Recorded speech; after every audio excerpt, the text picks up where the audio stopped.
우리 지난주가 아니죠. 지난 시간에 창세기부터 룻기까지를 나눴습니다. 근데 제가 사실은요, 오늘 되게 많이 준비를 해가지고 왔는데, 지금 교회 시스템하고 이렇게 좀 잘 안 맞아서, 제가 지금 앞에서 오퍼레이팅은 못하고, 목사님께 지금 부탁을 드렸습니다.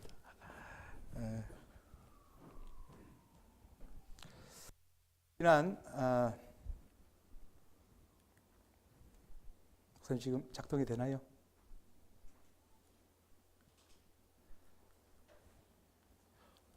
어디 보고 하면 되지? 지난 시간 우리 창세기부터 좀 나눴었는데요. 성경을 펼치면 창세기부터 나옵니다.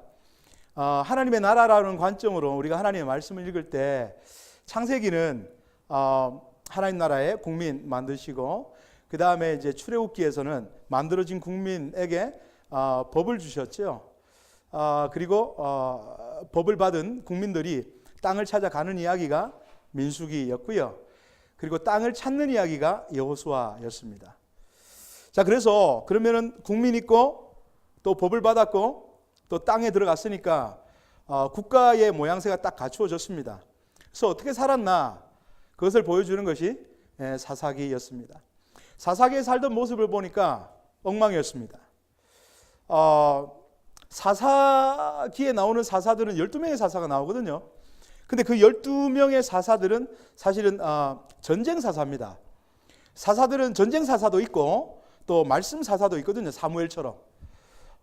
그런데 그 이스라엘 백성들이 하나님은 눈에 보이지 않으시지만 하나님을 왕으로 섬기며 하나님께 주신 율법, 그러니까 하나님을 사랑하고 이웃을 사랑하는 그 법을 잘 지키며 살면은 그 나라는 창세기 12장 3절에 말씀하신 것처럼 온 열방에 복이 되는 그러한 나라, 진리의 통로, 말씀의 통로, 은혜의 통로로서 사명을 감당하게 되는데, 근데 그들이 어떻게 살았는지를 사사기에서 한 줄로 딱 요약을 하는데, 뭐라고 요약하는가 하면 그때 이스라엘의 왕이 없으므로 백성이 각기 자기 소견에 옳은 대로 행하였더라, 이렇게 말씀하고 있습니다. 여러 번 반복해서 말씀하세요. 그리고 사사기 21장 25절이 딱 사사 시대를 한 줄로 요약한 바로 그 말씀인 겁니다. 그들이 패역을 하고 하나님께서 주신 율법, 하나님께서 주신 율법은 내가 너희들을 여기까지 인도했으니까 너희들 내 말 잘 안 들으면 내가 가만히 안 놔둬, 이런 게 아니라고 말씀드렸어요. 율법의 법정신은 사실은 사랑입니다. 그러니까 그 율법 633개 조항의 율법을 딱 압축한 것이 십계명이지요. 근데 십계명은 사실은요, 어떻게 하나님을 사랑할까, 어떻게 이웃을 사랑할까입니다. 첫 번째 계명부터 네 번째 계명까지 너는 나 외에 다른 신을 내게 두지 말라. 하나님을 사랑하는 사람의 심뜸, 나타나는 증상들은요, 하나님 외에 다른 신을 두지 않는 겁니다. 그리고 자기를 위하여 우상을 만들지 않는 것이고요, 하나님의 이름을 망령되이 부르지 않는 것이고, 안식일을 기억하여 거룩하게 지키라. 그러니까 안식은 하나님께만 받을 수 있습니다. 생명 누림은, 생명은 하나님께만 있습니다 라고 고백하는 것이 하나님을 사랑하는 방법이었던 거죠. 그렇게 하나님을 사랑하는 사람들은 이웃을 사랑하게 됩니다. 그것이 5번째 계명부터 10번째 계명까지죠. 부모님을 공경하고 살인하지 않고, 간음하지 않고, 도적질하지 않고, 탐하지 않고, 거짓말하지 않고, 이런 것들이 무슨 모습인가 하면 이웃을 사랑하는 모습이란 말입니다. How to love people. 그러니까 하나님께서 주신 율법은요, 결국은 사랑인 거예요. 그래서 그들은 하나님께서 눈에 보이진 않지만 하나님께서 주신 율법을 가지고 하나님이 우리의 왕이세요, 진짜 왕이십니다라고 하나님을 사랑하고 이웃을 사랑하면서 살면 그 나라는 세상에서 이야기하는 이상국가, 그래서 축복의 통로의 사명을 감당하는데 사람들이 왕을 달라고 아우성입니다. 하나님의 소견에 옳은 대로 행해야 될 그 시대가 각기 자기 소견에 옳은 대로 행했다라는 것입니다. 그래서 하나님께서는 그들을 징계하는 방법으로 이웃의 국가들을 사용해서 징계 회초리와 몽둥이로 사용하셔서 그들을 징계하십니다. 그때 하나님 너무 힘들어요, 살려주세요 이러면 하나님께서 전쟁사사 한 명을 탁 세워주시는 거예요. 그래가지고 그들을 구원해 주시고, 그러면 한 사람들이 너무너무 감사합니다, 하나님 감사해요 이러고 돌아서서는 또 엉뚱한 짓을 하고, 그러면 또 하나님께서는 징계하시고 구원하시면 감사해요 이러고 또 또 이상한 짓을 하고. 근데 이게 계속 반복되더라는 거예요, 사사시대는. 그래서 왜 이런 일들이 자꾸 반복되는가를 가만히 들여다봤더니 누군가의 책임이었다는 거예요. 그게 누구의 책임이었는가? 레위 사람들의 책임이었다는 겁니다. 6번 슬라이드 한번 좀 보여주시겠습니까? 그들이 여호수아를 통해서 땅을 이게 정복하고 분배를 했습니다. 근데 여기 이제 보면 12지파거든요. 근데 12지파인데 사실은 이 12명의 사람의 이름이 야곱의 직계 아들 12명이 아니에요. 사실은 므낫세하고 에브라임은 요셉의 두 아들입니다. 그러니까 결론적으로는 요셉은 두 몫을 받은 거고, 그러면 12아들 중에 요셉이 두 몫을 받았으니까 한 몫을 못 받은 지파가 있다는 거죠. 누굴까요? 여기 이름이 안 나오는 레위 지파가 땅을 못 받았어요.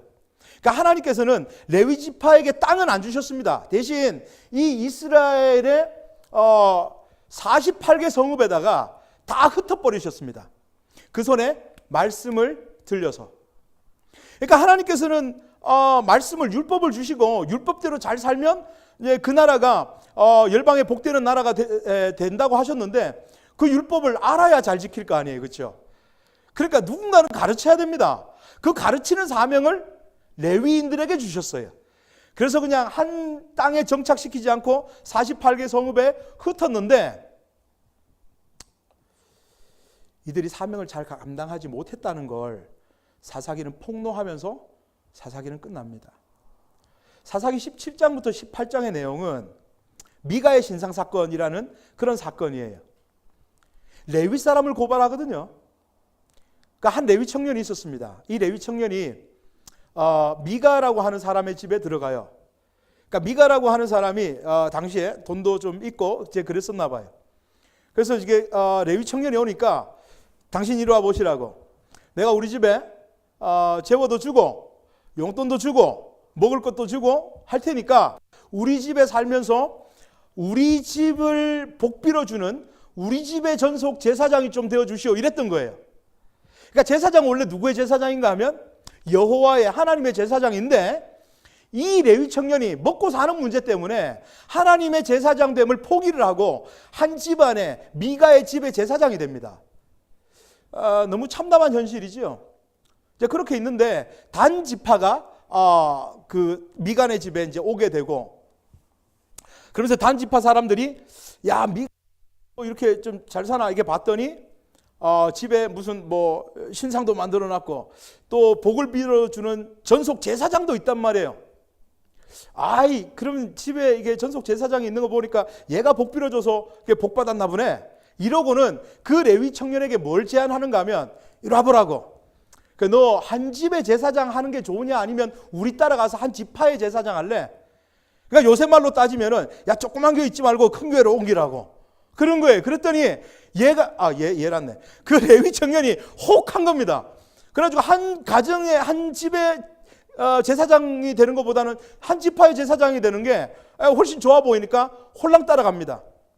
얼마나 마음 아픈 일입니까? 사명 따라 살아야 될 사람이 사명을 포기한 채 먹고 사는 문제 때문에 그렇게 결정하는 모습들. 레위 사람은 말씀을 증거해야 될 말씀의 통로인데 말씀의 통로가 부패했다는 거예요. 가르치는 사람이 부패했는데 그 가르침을 받는 사람은 온전한 말씀을 받을 수가 있겠습니까? 엉망이 됐다는 거죠. 또 19장부터 21장까지의 내용은 어떤 내용인가 하면요, 우리가 이름을 붙였는데 레위인의 첩사건이라는 그런 이름을 붙였어요. 여러분 벌써 입니까? 레위인이 첩을 얻었어요. 근데 이 첩이 굉장히 음란한 첩이었습니다. 데리고 살다가 자기 이제 집에 간다고 이제 떠나가 버렸어요. 그래서 이 레위 사람이 자기 아내 데리러 갑니다. 베들레헴으로 가서 이 여인을 데리고 오는데, 데리고 오다가 해가 저물어서 이 베냐민 땅에, 여기 베냐민 땅 나오나요? 안 나오네. 하여튼 여기 조그만 땅 베냐민 땅을 이제 지나서 에브라임 그 사람 집이 에브라임이었거든요. 에브라임으로 올라가는데 날이 졌어요. 그래서 해가 뉘엿뉘엿 가고 이제 뭐 아는 집은 없고, 그런데 마침 어떤 한 할아버지를 만나게 되는데, 이거 마침 나도 고향이 에브라임인데 잘 됐다고 들어와서 쉬라고. 그래서 그 집에 들어갔더니 그 동네 청년들이 문을 두드리고 그 레위 사람 나오라고, 우리가 상관하겠다고. 그러니까 뭔 얘기인가 하면 동성연애 하겠다는 얘기입니다. 그랬더니 이 레위 사람이 화들짝 놀라고, 자기는 당하기 싫으니까 누구를 그 불안당들한테 던졌는가 하면 자기 첩을 던져버렸어요. 밤새 그 첩이 윤관을 당하고 집 앞에 아침에 보니까 죽어 있는 거예요. 근데 이 레위 사람이요, 이 죽어 있는 자기 첩의 시체를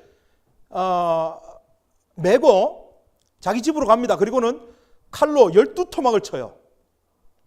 그리고 이스라엘 다 보내버립니다. 여러분 얼마나 엽기적입니까? 그렇죠? 그래서 이제 얘기를 해요. 내가 그 베냐민 땅에서 이런 일을 당했는데 너희들 그냥 보고만 있을 거냐고. 그래서 이때 베냐민 지파와 다른 이스라엘 다른 지파들이 전쟁을 벌립니다. 그래서 다 죽고 베냐민 지파는요, 남자 600명밖에 안 남습니다. 베냐민 지파 그냥 역사상 그냥 멸종할 뻔했어요. 이런 엽기적인 일이 왜 생겼는가? 왜 그때 사회는 12명의 사사들이 계속 반복적으로 나타나면서 하나님께서 징계하셔야만 했을까라는 이유에 대한 설명이 바로 그 17장부터 21장이었다는 거죠. 각기 소견에 옳은 대로 행했더라. 그래서 사람들이 왕 달라고 나옵니다. 거기에 대한 하나님의 반응은, 우리 같으면 아이고 이놈의 자식들 그냥 안 되겠다고 그냥 심판을 주실 텐데, 하나님 끝까지 참고 또 기다려 주십니다. 그래서 너희가 인간 왕이 있으면 나를 좀 잘 섬길 수 있을까?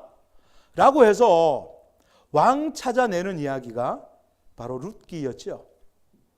이게 지난 시간까지 했던 겁니다. 그러니까 룻기는요, 홀로 된 시어머니하고 또 홀로 들이가 알콩달콩 사랑을 나누며 잘 살았다는 그런 도덕적인 이야기가 아닌 거예요. 룻기의 시작은 장례식으로 시작합니다. 엘리련이 죽고 장례식으로 시작합니다. 그러나 1장의 장례식으로 사망으로 그렇게 시작했던 룻기는요, 4장에 가면 마지막에 족보로 끝나면서 낳고 생명으로 끝나는 거예요. 그래서 마지막에 나오는 사람의 이름이, 족보 끝에 나오는 사람의 이름이 바로 다윗이었던 거죠. 그렇기 때문에 우리 목사님 다시 2번 슬라이드 한번 좀 보여주시겠습니까? 그렇기 때문에 사사기 상황 가운데 발생된 룻기는 다윗을 찾아내는 이야기입니다. 그러니까 뒤에 나오는 사무엘 상하는요, 누구 이야기일 수밖에 없는가 하면 다윗 이야기일 수밖에 없어요. 그래서 사실은 사무엘 상하의 제목이 사무엘이지만요, 안에 들었다 보면 사무엘이 주인공이 아니에요. 다윗이 주인공입니다. 그러니까 사무엘 상은 다윗이 왕이 될 때까지의 이야기, 그리고 사무엘 하는 다윗이 왕이 되고 나서 어떻게 다스렸는가, 어떻게 하나님을 섬겼는가라는 이야기인 겁니다. 그래서 오늘은 이 사무엘 상하 다윗 이야기를 보고요. 그 다음에 다윗 뒤에 세워지는 왕들의 이야기가 솔로몬부터 북방 이스라엘, 남방 유다가 멸망하는 그런 이야기까지가 열왕기 상하거든요. 그리고 나서 열왕기 상하 상황 가운데 미리 조금 말씀드리면, 북방 이스라엘이 망하고 남방 유다가 망하는 걸로 열왕기 상하는 끝이 납니다. 이제 그런 상황 가운데 하나님께서는요, 여기 대 밑에 단겔이 있죠. 다니엘, 에스겔, 또 예레미야를 통해서 하나님께서 무슨 말씀을 하시는지까지 오늘 보도록 하겠습니다. 그래서 지금 뭐 도표가 좀 이상한 도표고 처음 보는 도표 같으신데, 제가 다음 시간에 정리해드리면서 싹 설명을 해드리도록 그렇게 하겠습니다. 자, 그래서 지금은 먼저 사무엘 상하부터 우리가 성경을 확인해가면서 어떤 이야기가 흘러가는지 보도록 하겠습니다. 여러분, 그 한 가지 좀 말씀을 드리고 시작할 것은요, 다윗도 왕이지요. 근데 왕들의 이야기는 열왕기 상하에 쓰여져 있거든요. 그러니까 열왕기 상하는 10명의 왕들의 이야기가 아니라 늘어설 10자를 써서 킹스라고 합니다. 그러니까 왕들의 이야기를 써놓은 역사책이 열왕기상하인데, 그러면 다윗도 왕이었는데 왜 다윗은 열왕기상하에 포함이 안 되고 사무엘상하에 따로 떨어뜨려놨을까? 이제 이런 의문이 들지 않으십니까? 이제 그거는 왜 그런가 하면 하나님께서요, 다윗을 차별 대우를 하신 거예요. 왜 그런가 하면 다윗은 하나님 마음에 합한 모델로 딱 세워놓으신 겁니다. 그래서 다윗을 딱 세워놓으시고는, 봐, 니네 다윗 봤지? 니네들은 다윗처럼 나를 예배하고 다윗처럼 나를 섬기면 좋겠어 라고 다윗을 딱 세워놓고요, 그 다음부터 왕의 모습들을 열왕기상하에 쫙 기록합니다. 그러니까 잘했던 왕들은 누구처럼 잘했다고요? 다윗처럼 잘했다고요. 그러니까 잘 못한 왕들은 뭐 여로보암처럼 못했다, 이제 이런 이야기들이 나오거든요. 이제 그거 한 가지 좀 말씀을 드리고, 또 한 가지는 사실은 사사기가 끝나고 사무엘 상하가 들어가지만, 사무엘 상하를 딱 펼치면 사실은 이제 사무엘 이야기부터 나오거든요. 어떻게 사무엘이 등장하게 되는가. 그리고 이제 사울왕, 1대 왕 사울왕이 나오고 그 다음에 다윗이 나와요. 그러니까 하나님께서 우리에게 주시는 메시지는 굉장히 오묘합니다. 여러분, 아브라함 한 사람 끄집어내기 위해서 그 전에 누굴 이야기하는가 하면, 그 세상이 정말, 그 창세기 6장에 세상이 정말 엉망이라서 심판할 수밖에 없었던 그런 이유들을 보여주시고, 홍수 심판 다음에 그 다음에 또 누가 등장하는가 하면 니므롯이라는 한 인간이 등장을 해서 그가 세우는 나라가 바벨탑이 된 거였거든요. 그러니까 하나님 역행하는, 그러니까 그 가인 계열에 자기의 힘을 의지하고 자기의 주장하는 그런 사람의 표상으로 니므롯이 등장해서 바벨탑을 쌓고, 하나님께서 너무 마음이 속상하시니까 언어를 혼잡해서 흩어버렸단 말입니다. 그러고 나서 등장하는 사람이 하나님의 계획에 사용될 아브라함이 딱 등장하는 거예요. 그것처럼 지금 사사기가 끝나고 사무엘 상하가 시작되면서도요, 바로 다윗 이야기가 툭 튀어나오지 않습니다. 도대체 사사시대의 상황이 어땠는지를 한나와 사무엘을 통해서 딱 보여주시고요, 그리고는 마치 니므롯처럼 사람들 기준에 입맛에 싹 맞았던 한 사람 사울을 끄집어냅니다. 그리고 나서는 나중에 하나님 마음에 합한 다윗이 두둥 등장을 하는 거예요. 이런 구조입니다. 그래서 사무엘 상하가 들어가도 여전히 상황은, 야, 엽기적인 사사시대구나라고 우리는 생각을 좀 해야 하면, 사무엘도 사사거든요. 근데 말씀 사사입니다. 말씀을 가르치는 전쟁 사사가 아니고요. 자, 우리 그걸 기억하고 사무엘 상하를 한번 좀 들어가 보도록 하겠습니다.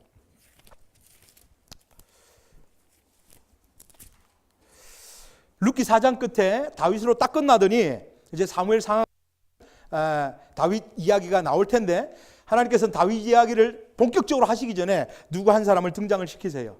누군가 하면 한나라고 하는 여인을 등장을 시킵니다. 사무엘상 1장 1절에 보시면, 에브라임 산지 라마다임 소빔에 에브라임 사람 엘가나라 하는 사람이 있었으니 그는 여로함의 아들이요 엘리후의 손자요 도후의 증손이요 숲의 현손이더라. 여러분, 성경에 등장하는 사람 중에 뭐 이름 없는 사람들 되게 많습니다. 어떤 이가 와서 뭐 이러면서 그 성경에 이름도 안 등장하는 사람 되게 많아요. 근데 이제 이름이 등장하는 사람도 있는데, 이름이 등장하는데 족보 이야기를 한다, 조상이 누군지를 밝힌다. 이 사람은요, 보통 사람이 아니에요. 이제 한가닥 하는 사람이에요. 그러니까 보통 집안이 아닌 거예요.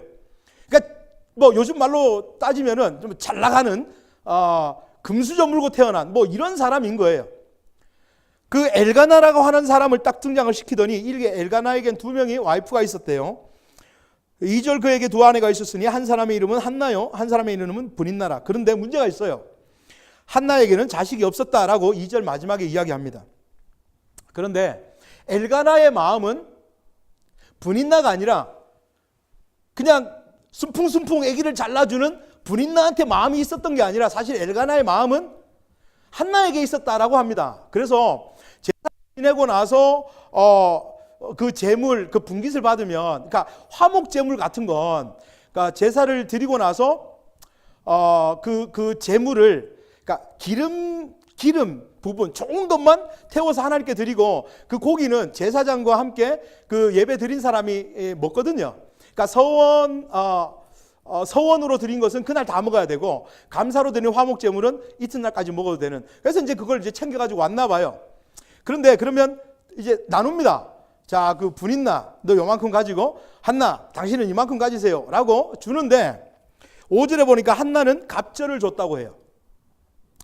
여러분 이게 왜 중요한가 하면요, 평상시에 이것을 음식을 나눠주는 것이 언제까지 유효한가 하면 엘가나가 죽은 다음에 유산을 나누는 것까지 유효한 거예요. 그러니까 지금 이것만 딱 봐도 분인나의 마음에는 저거 애도 못 낳는 거지, 저거 엘가나가 하나 주네 뭐 이러면서 마음의 시기가 막 굉장히 일어났던 거예요. 그래서 막 속상하게 만든 겁니다. 그런데 이 한나는요, 그런 자기의 아픔을 가지고 이제 하나님께 나아가는 거예요. 그래서 이제 9절 보시면 그들이 실로에서 먹고 마신 후에 한나가 일어나니 그때 제사장 엘리는 여호와의 전 문설주 곁 의자에 앉아 있더라. 이게 신학적인 대조라고 하는 거예요. 이게 보면 한나는 일어났다고 해요. 하나님께 나아가기 위해서 일어났는데 지금 제사장 엘리 제사장은 의자에 털퍼덕 앉아 있는 겁니다. 영적인 지도자라고 하는 이 사람의 영적인 상태와 수준을 지금 보여주는 거예요. 한나가 와서 이제 기도하니까 너 왜 술 먹고 중얼중얼 하냐 이제 이랬단 말이에요. 그러니까 사람들은 어쨌거나 자기 수준대로 이야기하게 돼 있는 거죠. 그러니까 한나가 아이고 내가 술 먹은 게 아니라 하나님께 기도한다고. 하나님께서는 그 한나의 기도를 듣고 20절 보시면 한나가 임신하고 때가 되매 아들을 낳아 사무엘이라 이름하였으니 이는 내가 여호와께 그를 구하였다 함이더라. 사무엘 상하가 시작되면서 다윗 이야기를 하지 않고 한 여성을 등장시키는데 하필이면 그 여성이 불임 여성이라는 거죠. 근데 그 불임 여성이 엘가나의 사랑을 굉장히 독차지하고 있던 여인이었습니다. 이 한나의 모습을 통해서요, 하나님께서는요, 사사시대 사람들의 모습을 그대로 보여낸 겁니다. 엘가나로 표현되는 하나님의 마음은 한나에게 있었던 거예요. 너무너무 사랑하는 겁니다. 그런데 한나의 모습은 어떤가 하면 생명을 잉태할 수 없는, 생명을 보낼 수 없는 그러한 상태에 있었다는 거죠. 사망의 상태, 죽음의 상태, 그걸 여지없이 보여내는 것입니다. 그러니까 하나님께서는 이걸 통해서 뭘 보여주는가 하면 나에게 돌아오라는 거예요. 사사시대에 자기 소견에 오른 대로 자기를 따라갔던 사람들을 향해서 무슨 메시지를 주시는가 하면 나에게 돌아오면 생명이라고. 지금 그 메시지를 주고 계시는 겁니다.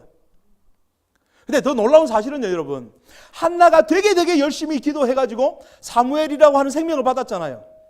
그러니까 우리는 이걸 보면서 하나님께서 기도했더니 기도 응답하셔서 사무엘을 주셨다 이렇게 생각할 수가 있어요. 물론 이게 일부 맞는 얘기입니다. 그런데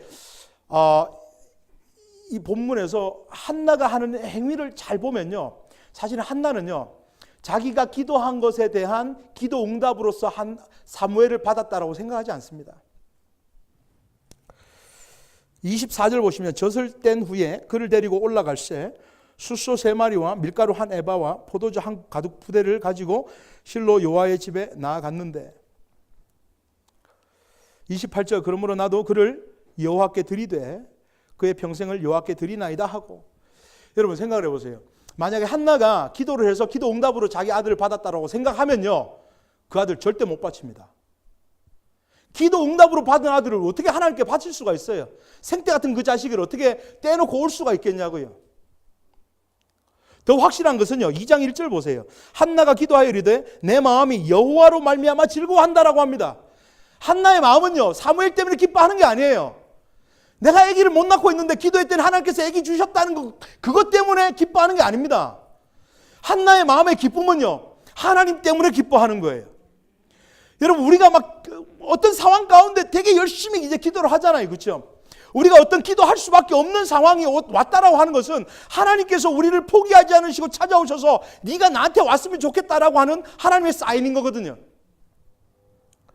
그런데 기도를 하면 그 문제가 해결될 수도 있고 해결되지 않을 수도 있습니다.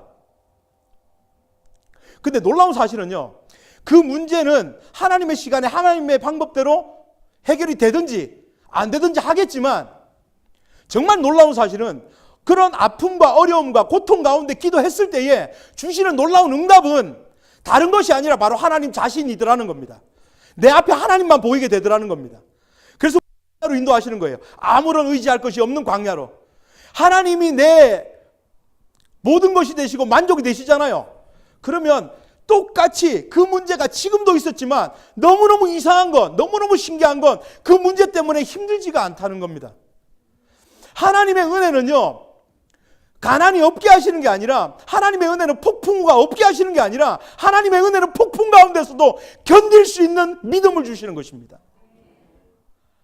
한나는 지금 그걸 얘기하고 있는 거예요. 하나님이 내 만족이십니다. 여러분, 우리가 교회 다니다 보면 우선순위를 얘기하잖아요.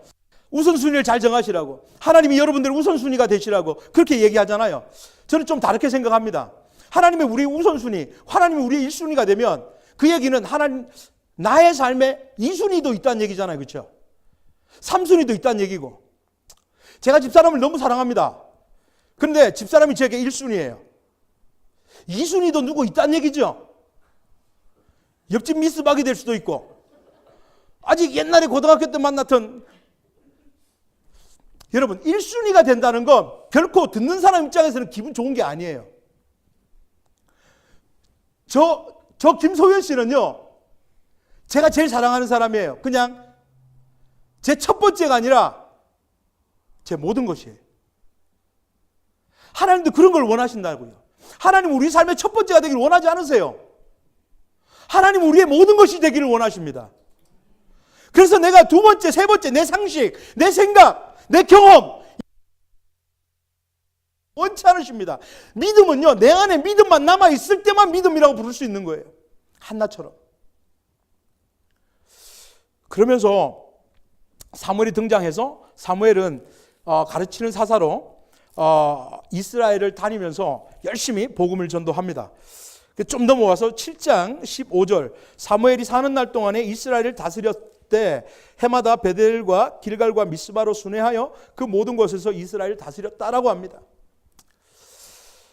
근데 이때 사람들이요, 뭐라고 하는가 하면 왕 세워주세요 이러는 거예요. 8장에 넘어가시면 이르되 보소서, 이제 이스라엘 백성들이 지금 사무엘에게 얘기하는 거예요. 당신은 늙고 당신의 아들들은 당신의 해결을 따르지 아니하나니. 사무엘의 이제 아들들이 사무엘은 이제 기력이 다해서 이제 할배가 되셨고요. 그래서 모든 나라와 같이 우리에게 왕을 세워 우리를 다스리게 하소서 한지라 이럽니다. 이거 얼마나 마음 아픈 말입니까? 이들에게 왕이 없었습니까? 있었어요. 눈에 보이지 않지만 하나님이 왕이셨습니다. 근데 이 사람들이 뭘 원하는가 하면 지금 왕을 원하고 있는 거예요. 이 얘기가 무슨 얘기인지 아세요? 하나님을 왕으로 인정하기 싫다는 얘기입니다. 선악과 앞에서 범했던 그 범죄하고 똑같은 거예요. 그래서 선악과를 왜 먹었습니까? 맛있어 보여서요? 아니에요. 선악과를 먹은 이유는요, 하나님처럼 되고 싶었던 겁니다. 내가 내 삶의 주인이 되고 싶었던 거예요. 하나님처럼 죽지 않기를 원했고요. 하나님처럼 눈이 밝아지기를 원했고, 하나님처럼 되어서 이제 선악의 판단을 내가 하기를 원했던 겁니다. 하나님이 되고 싶었던 거예요. 그게 선악과 사건입니다. 똑같습니다. 인간은 날마다 선악과 앞에 서는 거예요. 하나님의 왕권을 인정하는가? 내 왕권을 주장하는가? 문제는 그겁니다. 근데 지금 이 사람들이 왕 세워달랍니다. 그때 하나님께서 사무엘에게 뭐라고 하시는가 하면 7절, 여호와께서 사무엘에게 이르시되 백성이 내게 한 말을 다 들으라. 이는 그들이 너를 버림이 아니요 나를 버려 자기들의 왕이 되지 못하게 함이니라. 하나님께서는 분명히 규정하세요. 니네 왕 달라고 하는 거 사무엘이 싫어서 그런 거 아닌 거 내가 다 알아. 니네들 나 싫어하는 거잖아. 그래서 결국은 사람들이 왕을 한 명 세웁니다. 누굴 세우는가 하면 사람들의 입맛에 싹 맞는 한 사람을 세워요. 9장에 넘어가 보시면 9장 2절, 기스에게 아들이 있으니 그의 이름은 사울이요 준수한 소년이라. 잘생겼답니다. 이스라엘 자손 중에 그보다 더 준수한 자가 없고 키는 모든 백성보다 어깨 위만큼 더 컸더라. 이제 쉽게 얘기하면 그런 거예요. 잘생긴 교회 오빠인 거예요. 예. 너무너무 딱 봐도 한눈에 막 공유 같은 그런 오빠인 거예요. 그러니까 사람들이 딱 보니까 너무너무 잘생겼거든요. 와, 왕 삼으면 좋겠다 이런 거예요. 근데 이 교회 오빠가 싸움도 잘합니다. 그 뒤에 넘어가 보시면 그 길르앗 야베스 전투를 합니다. 11. 그런데 이 사울이 엄청나게 리더십도 딱 발휘를 해가지고 그냥 이 길르앗 야베스 전투를 그냥 승리로 따일 겁니다. 사람들이 눈에서 막 하트가 뿅뿅 나가는 거예요. 아, 쟤라고. 쟤를 왕으로 세우면 우리 다른 나라처럼 진짜 이제 뭐 떵떵거리고 진짜 꿀리지 않고 살 수 있을 거라고 이러면서 사울을 왕으로 딱 추대를 합니다. 사람들의 입맛에 싹 맞는 마치 마지막 사사인 삼손과 같은 힘센 사람. 그래서 그가 가진 힘으로 자기들을 보호해 줄 수 있을 것 같은 사람을 찾은 거예요. 그렇게 세워진 사울의 모습 보시면요. 13장에 가시면 이제 블레셋하고 싸우는데 뭐 이런 부분들은 여러분들 보셨으니까 제가 뭐 더 자세히 안 해드려도 될 것 같은데 13장에 가면 블레셋하고 이제 싸우는 장면이 나옵니다. 근데 이제 싸움 나가기 전에 이제 제사를 드리고 이제 싸움을 나가야 되겠는데 사무엘을 아무리 찾아도 이제 없는 거예요. 그래서 사무엘이 7일 있다가 좀 기다리셔 이랬는데 7일이 지나도 안 오는 겁니다. 그러니까 이제 사울이 전문용어로 죄송합니다. 전문용어로 이 똥줄 빠지는 거예요. 그래가지고 이제 제사를 드려버립니다.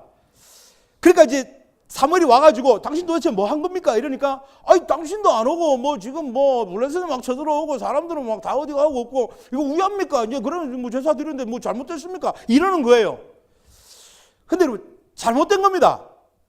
제사 드린 게 잘못된 게 아니라 예배를 드렸다는 것이 잘못된 것이 아니라 예배 드린 목적이 뭔가가 중요한 거예요. 사울은요 하나님께 예배 드린 게 아니에요. 자기를 예배한 겁니다. 자기의 목적을 가지고 하나님께 예배한 거예요. 예배의 목적은요 오로지 하나님 한 분이세요. 하나님 한 분만 높이는 것이 예배입니다. 예배를 드리면서 내가 받는 은혜, 찡한 감동, 여러분 이게 중요한 게 아니라니까요. 오늘 내가 드리는 예배를 하나님께서 받으시는가? 내가 오늘 정말 하나님 마음에 합한 예배를 드리고 있는가? 이게 중요하다니까요. 내가 오늘 받는 막 찡한 무슨 감동 같은 거 찾잖아요. 그러면 진짜 이상한 일이 벌어져요. 제가 어떤 신방을 갔는데 어떤 힘들어하는 성도님이 저한테 그런 말씀을 하세요. 와, 목사님 요즘같이 힘드니까요. 유행가도 은혜가 돼도 무슨 유행가가 은혜가 됩니까? 그 말도 안 되는 소리 하고 있어요. 그러니까 무슨 찡 해가지고 가슴 막 감동이 오면 그걸 은혜라고 착각하는 거예요. 막 찬양 부르다가 막 찡하면 와 은혜 받았다고. 아니에요. 그게 찬양의 목적이 아닙니다. 그게 예배의 목적이 아니에요. 예배의 목적은요 하나님을 기쁘시게 해드리는 것이 목적입니다. 내가 목적이 아니에요. 내가 무슨 감정을 받고 감동을 받고 내 문제가 해결받는 게 목적이 아니란 말이에요. 근데 사울은 그렇게 예배 드렸어요. 내 문제를 가지고 나갔습니다. 이거는 예배가 아니라 이거를 뭐라고 하는가 하면 딜이라고 하는 겁니다. 협상이라고 하는 거예요. 하나님 보세요. 내가 지금 예배 드려요. 내가 지금 제사 드립니다. 그러니까 딱 받으시고 내가 필요한 거 하나님 아시죠? 해 주셔야 됩니다. 이건 협상이에요. 난리가 납니다. 사무엘이 와가지고. 이게 뿐만 아닙니다. 15장에 넘어가면 사울이 이 아말렉하고 싸우거든요. 그러니까 전쟁을 해가지고 이제 좋은 거 싹 다 진멸하라고 했는데 사울이 남깁니다. 남기면서 하면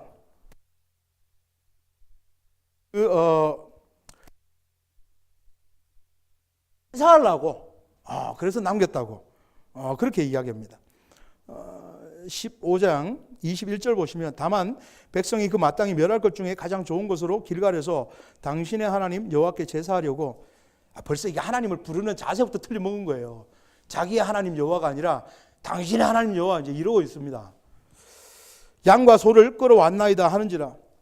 그러니까 지가 남겨놓고서는 백성들 지금 핑계를 대고 있는 겁니다. 근데 더 중요한 건 뭔가 하면 지금 사울은요 백성들의 지지 때문에 자기가 왕이 된 줄 착각하고 있는 거예요. 여러분 그가 왕이 될 수 있었던 건요 순전히 하나님의 은혜입니다.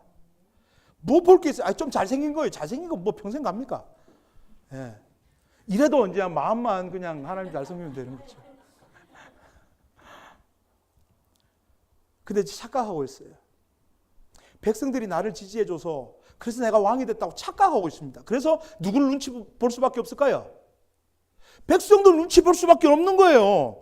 24절 보세요. 사울이 사무엘에게 이르되 내가 범죄하였나이다. 내가 여호와의 명령과 당신의 말씀을 어긴 것은 내가 백성을 두려워하여. 이 말도 안 되는 소리를 하고 있는 겁니다. 백성들이 자기를 왕으로 삼아준 줄로 착각하고 있는 거예요. 여러분, 분명한 사실은요, 하나님께서 자꾸 하나님을 두려워하라고 하잖아요. 나를 경외하라고 하잖아요. 왜 그런지 아세요? 하나님을 두려워하면요, 세상이 두렵지가 않습니다. 세상을 순간 하나님이 두렵지가 않아요. 그러니까 시퍼렇게 살아계신 하나님이 도무지 내 마음에 살아계신 것처럼 느껴지지가 않아요. 왜냐하면 세상이 더 두려우니까. 근데 하나님을 두려워하는 순간에는요, 세상에 어떤 것들이 나를 위협해 오잖아요. 별로 두렵지가 않습니다.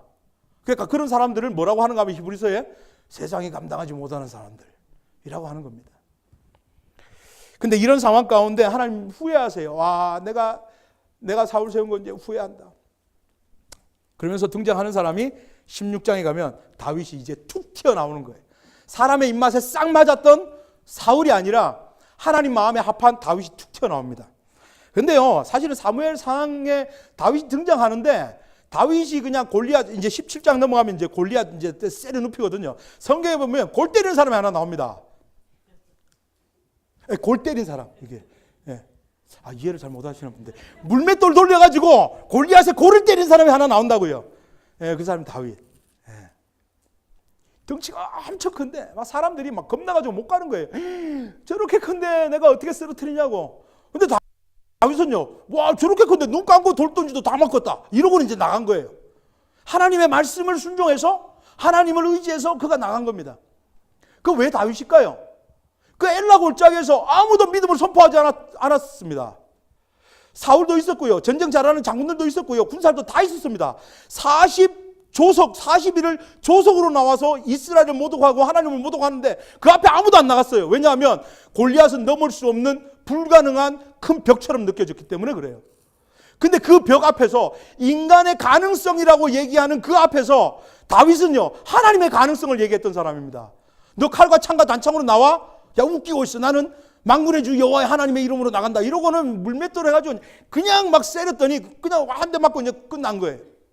그래서 다윗입니다. 사람들은요, 불가능함 앞에서 믿음 선포하지 않습니다. 자기의 생각을 더 믿어요. 여러분, 제가 질문 한번 드려볼까요? 아픈 사람이 계시고 죽은 분이 계십니다.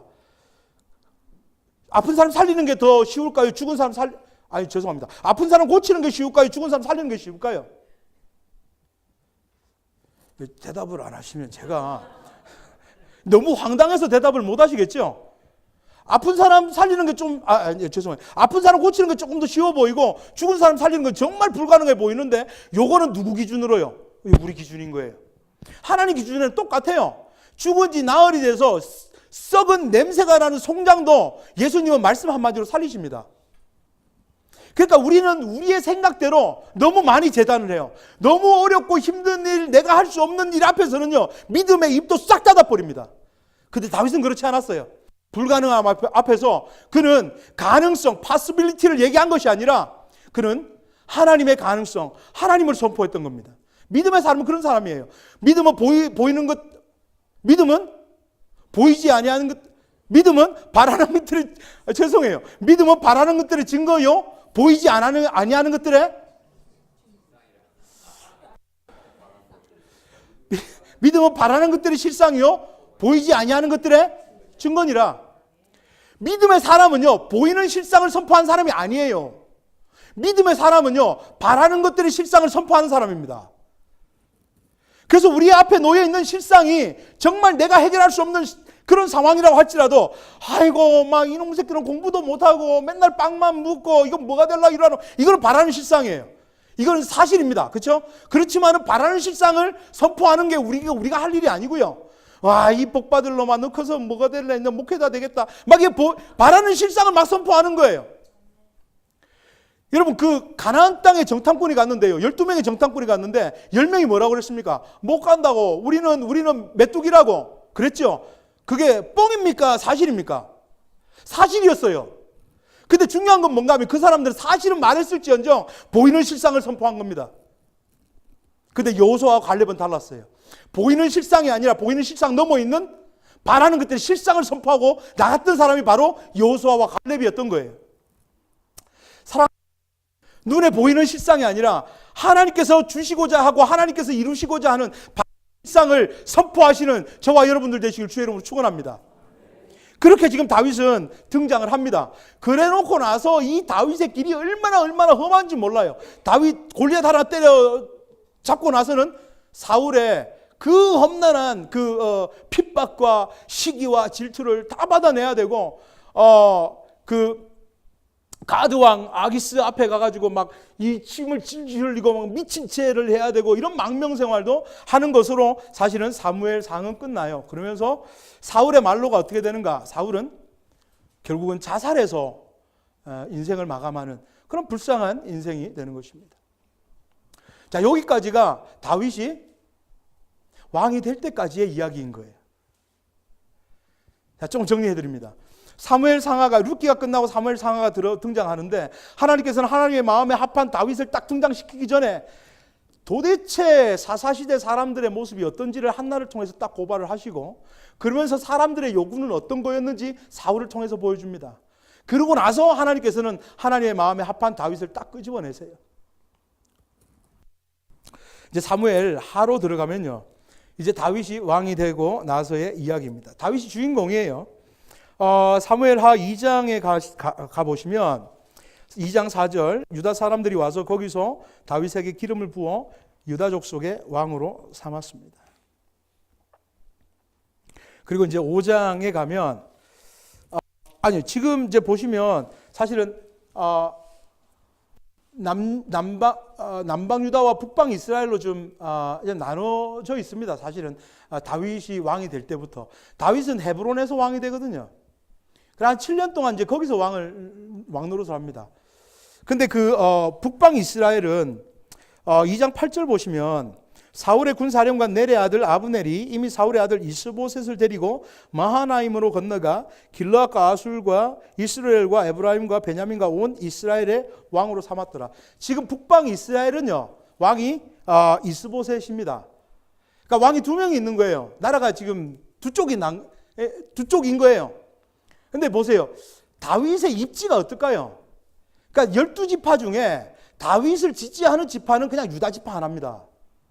그러니까 사실은 다윗의 입지가 상당히 약한 그런 상황인데 사실은 상황이 어떤지에 대해서는요, 우리가 별로 걱정할 필요가 없어요. 그러니까 하나님께서는 어떤 상황과 환경 가운데 있다고 할지라도 하나님은 철저하게, 하나님은 반드시, 하나님은 분명하게 하나님의 언약을 성취해 가십니다. 하나님은 신실하세요.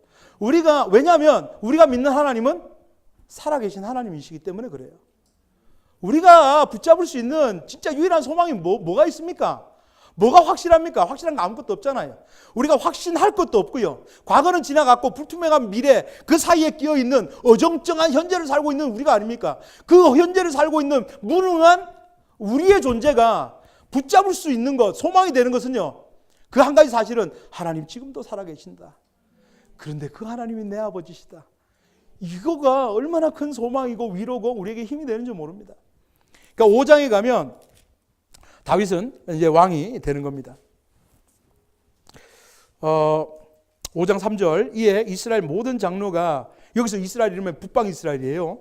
헤브론에 이르러 왕에게 나오매 다윗에게 나왔다는 것이죠. 다윗 왕이 헤브론에서 여호와 앞에 그들과 언약을 맺음에 그들이 다윗에게 기름을 부어 이스라엘 왕으로 삼으니라.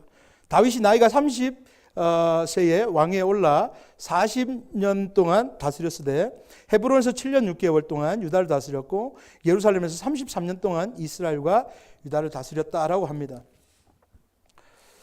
그리고 나서 다윗이 이제 왕으로서 어떠한 삶을 보냈는지에 대해서 중점적으로 왕으로서 8장 이후로 19장까지 다윗이 왕으로서의 중년기를 쭉 보내게 됩니다. 근데 그 주목할 만한 사실은요, 8장 14절 보시면 다윗이 에돔의 수비대를 두되 온 에돔의 수비대를 두니 에돔 사람이 다 다윗의 종이 되니라. 이제 이게 중요한 거예요. 다윗이 어디로 가든지 여호와께서 이기게 하셨더라. 어디로 가든지 막 다 이김을 주시는 거예요. 너무너무 감사하죠. 근데 이때 조심해야 되는 겁니다. 선줄로 알 때는 이때 조심해야 되는 거예요. 이때 무슨 사건이 일어나는가 하면 11장 딱 가면 밧세바 사건이 나오는 거예요. 여러분 11장 2절 보시면요. 저녁 때에 다윗이 그의 침상에서 일어나. 이제 처음부터 좀 이상해요. 왜 저녁 때 침대에서 일어났다고 할까요? 예. 밤새 게임을 하셨는지 뭐 하여튼 저녁 때 이제 부시시 일어나신 거예요. 왕궁 옥상을 거니다가 그곳에서 보니 한 여인이 목욕을 하는데 심히 아름다워 보이는지라.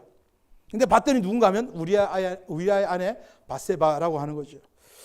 자, 이렇게 밧세바를 범한 사건 이후로 다윗의 인생이 좀 이게 꼬이기 시작합니다.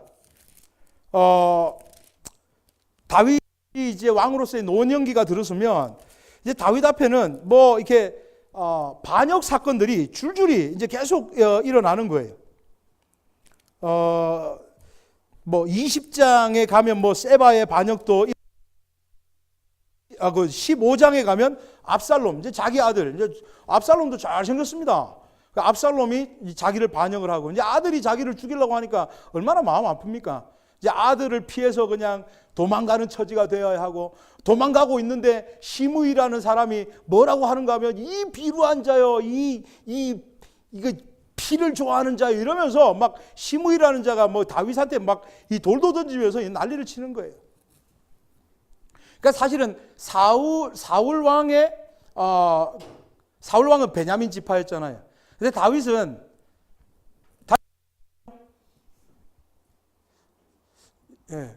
유다 지파, 그렇죠? 다윗은 유다 지파인 거예요. 그러니까 지금 사울 왕하고 전 왕하고 다윗하고는요, 그러니까 피가 한 방울도 안 섞인 거예요. 그러니까 어떤 면에서는 이거는 왕족 혈통에 문제가 생긴 거죠. 그러니까 사람들에게는 어떤 소문이 있었는가 하면, 쟤는 사울 죽이고 쿠데타를 켜서 왕위를 찬탈한 자다, 이제 이런 소문도 있었던 거예요. 그런 상황 가운데 막 이 아들이 막 반역을 하고 이러니까 막 도망가야 되고, 그 사람은 막 시므이라는 사람 막 쫓아오면서 돌 던지면서 이 비루한 자요, 이 피를 좋아하는 자요, 막 이러고 있는 겁니다. 장에 가면 또 세바의 반역이 일어나고, 그러다가 이제 다윗의 마지막 생애는 어떻게 마치는가 하면 사무엘하 24장에 보시면 인구조사를 하게 되죠. 지금까지 이제 인구조사 한 적이 있습니다. 민수기에 보면은 인구조사를 했거든요. 이제 이때는 인구조사를 이제 하나님께서 시켜서 이제 합법적으로 한 거예요. 왜냐하면 이제 이 사람들이 광야로 나가서 가나안에 들어가기 전까지 이제 뭐 누굴 만나면서 싸움을 해야 하니까 국방 병력을 조사를 한 겁니다. 근데 그 이후로는요, 이제 그거 필요 없는 거예요. 왜냐하면 전쟁은 어차피 하나님께 속한 것이니까. 그러니까 이게 병력 조사를 딱 해봐가지고 만약에 내 기대보다 병력이 약하다 이러면은 마음에 엄청난 이제 그 불안감이 조성이 되는 겁니다. 와, 병사가 이것밖에 없네. 우야노, 내 쳐들어오면 내 죽게 생겼다. 막 이런 이제 염려가 들 거고요. 그 이제 병사가 생각보다 많으면 어떻겠습니까? 이제 하나님을 의지하는 게 좀 약해지는 거예요. 와, 우리 군대 막 이마했네. 뭐 누가 쳐들어와도 뭐 이제 끄떡없겠네. 이런 마음이 교묘하게 생겨 올라오는 겁니다. 그러니까 하나님께서는요, 그런 거 하지 말라고요. 어차피 전쟁은 하나님께 속한 거니까 너희의 힘과 너희의 말과 병거와 이런 거 의지하지 말고 하나님만 의지하라고 했는데, 이 지금 다윗이 노년에 오셔가지고 좀 이게 되셨는지 이게 병력 조사를 한 겁니다. 그러니까 하나님께서 이제 마음이 아프셔서 징계를 내리시는데 세 가지 옵션을 주시죠. 첫 번째 옵션은 7년의 기근입니다. 두 번째 옵션은 석 달 동안 원수에게 쫓겨가는 것. 마지막 옵션은 3일 동안 전체 이제 전염병이 도는 것. 이건 성경에 없기 때문에 제 생각이에요. 7년은 너무 긴 것 같아. 그래서 이건 제외. 석 달 동안 원수에게 쫓겨가는 것도 요거는 너무 모양이 빠지잖아요. 지금까지 그냥 전쟁만 하면 이제 백발백중 이겼는데 막 이 적들에게 쫓겨다닌다는 건 이제 상상만 해도 좀 싫었을 것 같아요. 그래서 이제 선택한 것이 3.15 온역인데 엄청났습니다. 7만 명 죽었습니다. 그래서 이제 하나님께서 선지자를 보내서 아라우나의 타작마당에 가서 선지자 갓 나단이라고 하는 선지자를 통해서 하나님 말씀하세요. 아라우나의 타작마당에 가서 제사를 드리라고. 근데 그렇게 이제 제사를 드리고 나서 온역이 그쳤는데요. 사실은 이 아라우나의 타작마당으로 하나님께서 보내신 이유가 있어요. 왜냐하면 이곳이 어딘가 하면 아브라함이 그 아들 이삭을 바쳤던 모리아산입니다. 그래서 하나님께서는요, 다윗에게 한 가지를 좀 인정받으시기를 원하셨던 거예요. 모든 주권을 가지고 있는 그 여호와 하나님만 절대적으로 순종하고 의지하라는 그거 하나만 하나님께서 원하셨던 것 같아요. 그래서 지금 아라우나의 타작마당으로 지금 보내셨는데 여기가 사실은 그 전에 하나님 앞에 아브라함이 절대 순종을 보여줬던 바로 그 모리아산이라는 거죠. 이제 잘 안 믿으시는 분이 계시는데요. 제가 확인시켜 드릴게요. 역대하 3장 1절. 역대하 3장 1절. 조금만 좀 넘어가시면 있어요. 658면.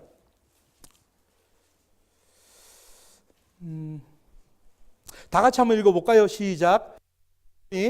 예루살렘 모리아산에 여호와의 전 건축하기를 시작하니 그곳은 전에 여호와께서 그의 아버지 다윗에게 나타나신 곳이요 여부스 사람 오르난의 타작마당에 다윗이 정한 곳이라. 오르난이나 아라우나나 똑같은 사람입니다. 이게 발음상의 차이인 거죠. 그러니까 지금 솔로몬이 성전을 짓는 이 산은 옛날에 어디였다고요? 모리아산. 근데 모리아산이 다윗 때는 아라우나라고 하는 사람이 소유하고 있던 타작마당이었던 거예요. 그래서 하나님께서는 다윗을 거기로 인도하셔서 하나님께 아브라함이 보였던 그 절대 순종의 모습을 다윗이 이제 끝까지 유지하고 하나님 앞에 그런 모습을 보이기를 하나님께서 원하셨던 것입니다. 자, 이렇게 다윗의 일생이 마치고요. 그 다음에 이야기는요, 어디로 흘러가는가 하면 이제 사무엘 상하가 마쳤고 이야기는 이제 열왕기 상하로 넘어갑니다.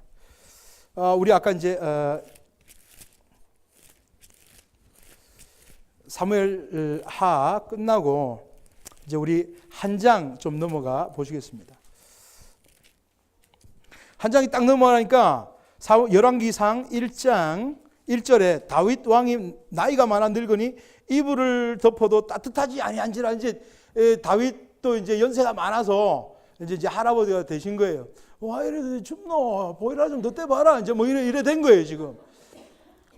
이불 덮어도 이제 따뜻하지 않고. 그러면서 다윗은 역사의 뒤안길로 뒤로 사라지고 이제 솔로몬이 등장하게 됩니다. 근데 사실은 여러분 성경을 보면요, 너무 재밌는 사실은 한 역사가 시작될 때는요, 꼭 어떤 사람의 죽음으로 시작이 됩니다. 여호수아가 등장하는 거지만 사실은 모세의 죽음으로 시작하고요. 사사기는요, 사사들의 등장이지만 사실은 여호수아의 죽음으로 시작합니다. 그리고 지금 열왕기상도요, 다윗의 죽음으로 이제 시작을 하고 있어요. 성경은요, 이런 어떤 하나님께서는 이런 사건의 배열과 사건의 나열을 통해서 우리에게 뭘 보여주시는가 하면 벼랑 끝에 서 있는 불가능한 그 벽 앞에 서 있을지라도 그것이 전부가 아니라는 것을 보여주시는 거예요. 거기가 끝이 아니라는 걸 보여주시는 겁니다. 우리는 이상한 사람들이에요. 근데 사람들은 봤을 때 와, 이제 다 끝났네, 이게 끝이네, 이렇게 세상 사람들이 얘기하는 그곳에 서서요, 우리는 소망을 바라보는 사람입니다. 예수님의 죽음은요, 죽음의 끝이 아니라 예수님의 죽음은 부활의 시작이었습니다. 그러니까 옛날에 어떤 분이 저한테 와서 막 교회 안 다니시는 분인데 저한테 와서 막 교회 다니는 사람들이 욕을 엄청 하더라고요. 아니, 왜 그러시냐고 물어봤더니 어머니가 돌아가셨는데 그 장례식장에 가서 막 울 힘도 없고 막 서 있을 힘도 없을 때까지 막 통곡을 하고 울었다는 거예요. 다시는 못 보니까. 그래가지고 이제 벽에 기대가지고 이제 막 서 있을 힘도 없어서 이제 축 주저앉아가지고 있는데 옆방에 이제 어떤 사람들이 웅성웅성 하더니 우르륵 들어오더래요, 사람들이. 그러더니 이 희한한 사람들이 막 장례식장에 사람이 죽었는데 노래를 부르더랍니다. 이제 그 사람 표현으로는 노래, 우리 표현으로는 찬송. 예, 사람이 죽었는데 찬송을 막 하더래요. 만나보자고. 죽었는데 뭘 만나보냐. 근데 희한한 거는 이게 노래가 끝났는데 어떤 사람이 목소리를 나지막하게 깔고 이제 기도를 하더랍니다. 뭐라고 하는가 하면 하나님 감사합니다 이러면서 기도를 하더래요. 이 사람이 죽었는데 감사하다고 하는 이 사람들이 희한한 사람들이라고 이러면서 야, 이게 인륜도 저버린 사람들이라고 이제 저한테 막 욕을 하는 거예요. 그래서 제가 그분께 말씀드렸죠. 선생님이 사는 세상하고 제가 사는 세상은 똑같은 세상을 발딛고 사는 것 같지만 다른 세상을 살아요. 예수님께서 말씀하셨거든요. 빌라도가 네가 진짜 왕이 맞냐 이러니까 내가 왕이 맞는데 내 나라는 이 땅에 속한 나라가 아니라고 말씀하셨잖아요. 우리는 이 땅에 발붙이고 살지만 우리가 진짜 사는 세상은요. 우리는 지금 천국을 살고 있는 거예요. 하나님 나라를. 그렇죠? 그러니까 높은 산이 거친 들이 초막이나 궁궐이나 내 주에서 모신 곳이 그 어디나 하늘나라인 거예요. 그러니까 우리는 광야에 서 있어도 우리는 예수님 붙들고 있으면 천국인 거예요. 그러니까 세상 사람하고 다른 세상을 지금 살고 있는 중인 거죠. 그렇기 때문에 우리는 홍해 앞에 서 있어도 뒤에 막 애국 군사가 쫓아오면서 그랬겠죠. 와, 씨, 앞에 이제 홍해 있네. 너네들 이제 큰일 났다. 이제 다 죽었다. 이랬겠지만 끝이라고 얘기했지만은 하나님의 은혜는 놀라운 거예요. 한 번도 보지 못했던 홍해가 이제 쫙 갈라지는 은혜를 하나님께서 보여주셨다는 겁니다. 그러니까 우리는 끝이 아닌 거예요. 그 끝은 그 불가능함이라고 하는 그 절망의 그 바닥은 사실은 하나님께서 이끌어내 주실 소망의 시작인 것이죠. 성경은 그렇게 시작합니다. 누군가의 죽음으로부터 다시금 사건의 국면이 전환되는 거예요.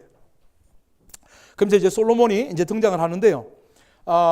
첫 번째 왕이 이제 솔로몬인데 여러분 열왕기 상하는요. 사실 좀 이제 제가 다음 시간에 알려드리겠지만 열왕기 상하라는 역사책도 있고 역대상하라고 하는 역사책도 있잖아요.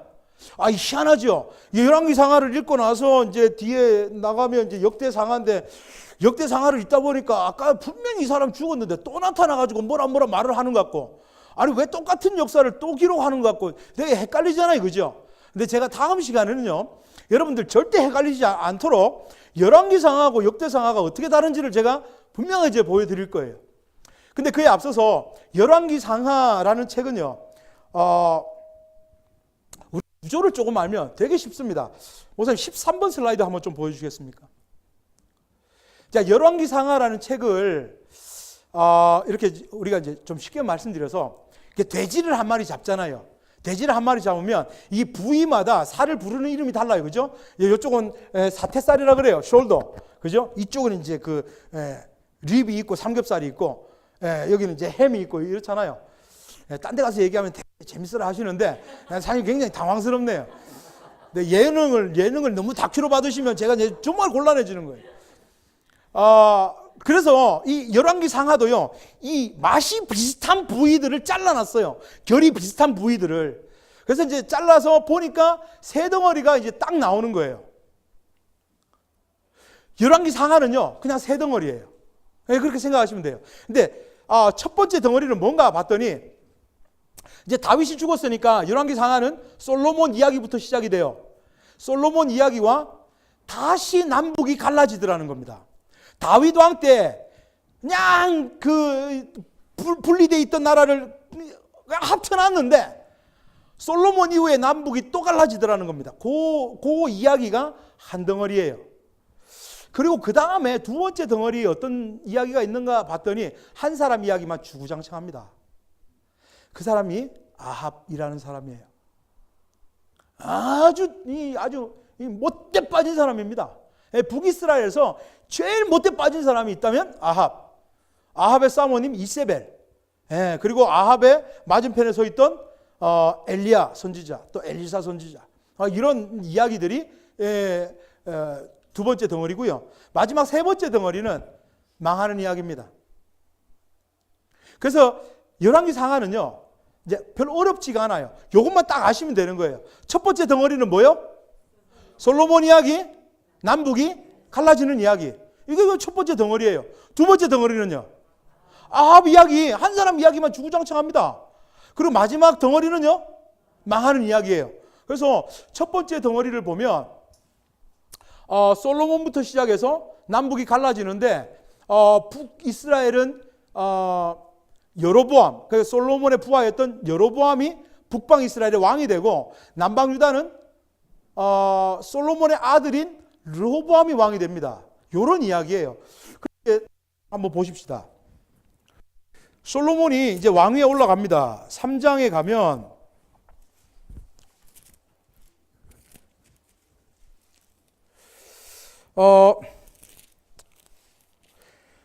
1장 39절 제사장 사독이 성막 가운데서 기름을 담은 뿔을 가져다가 솔로몬에게 기름을 부으니 이에 뿔나팔을 불고 모든 백성이 솔로몬 왕은 만세수를 하옵소서 이렇게 이제 왕으로 등극을 하는 거예요. 그리고 나서 3장에 가면 솔로몬이 이제 1,000번제를 드립니다.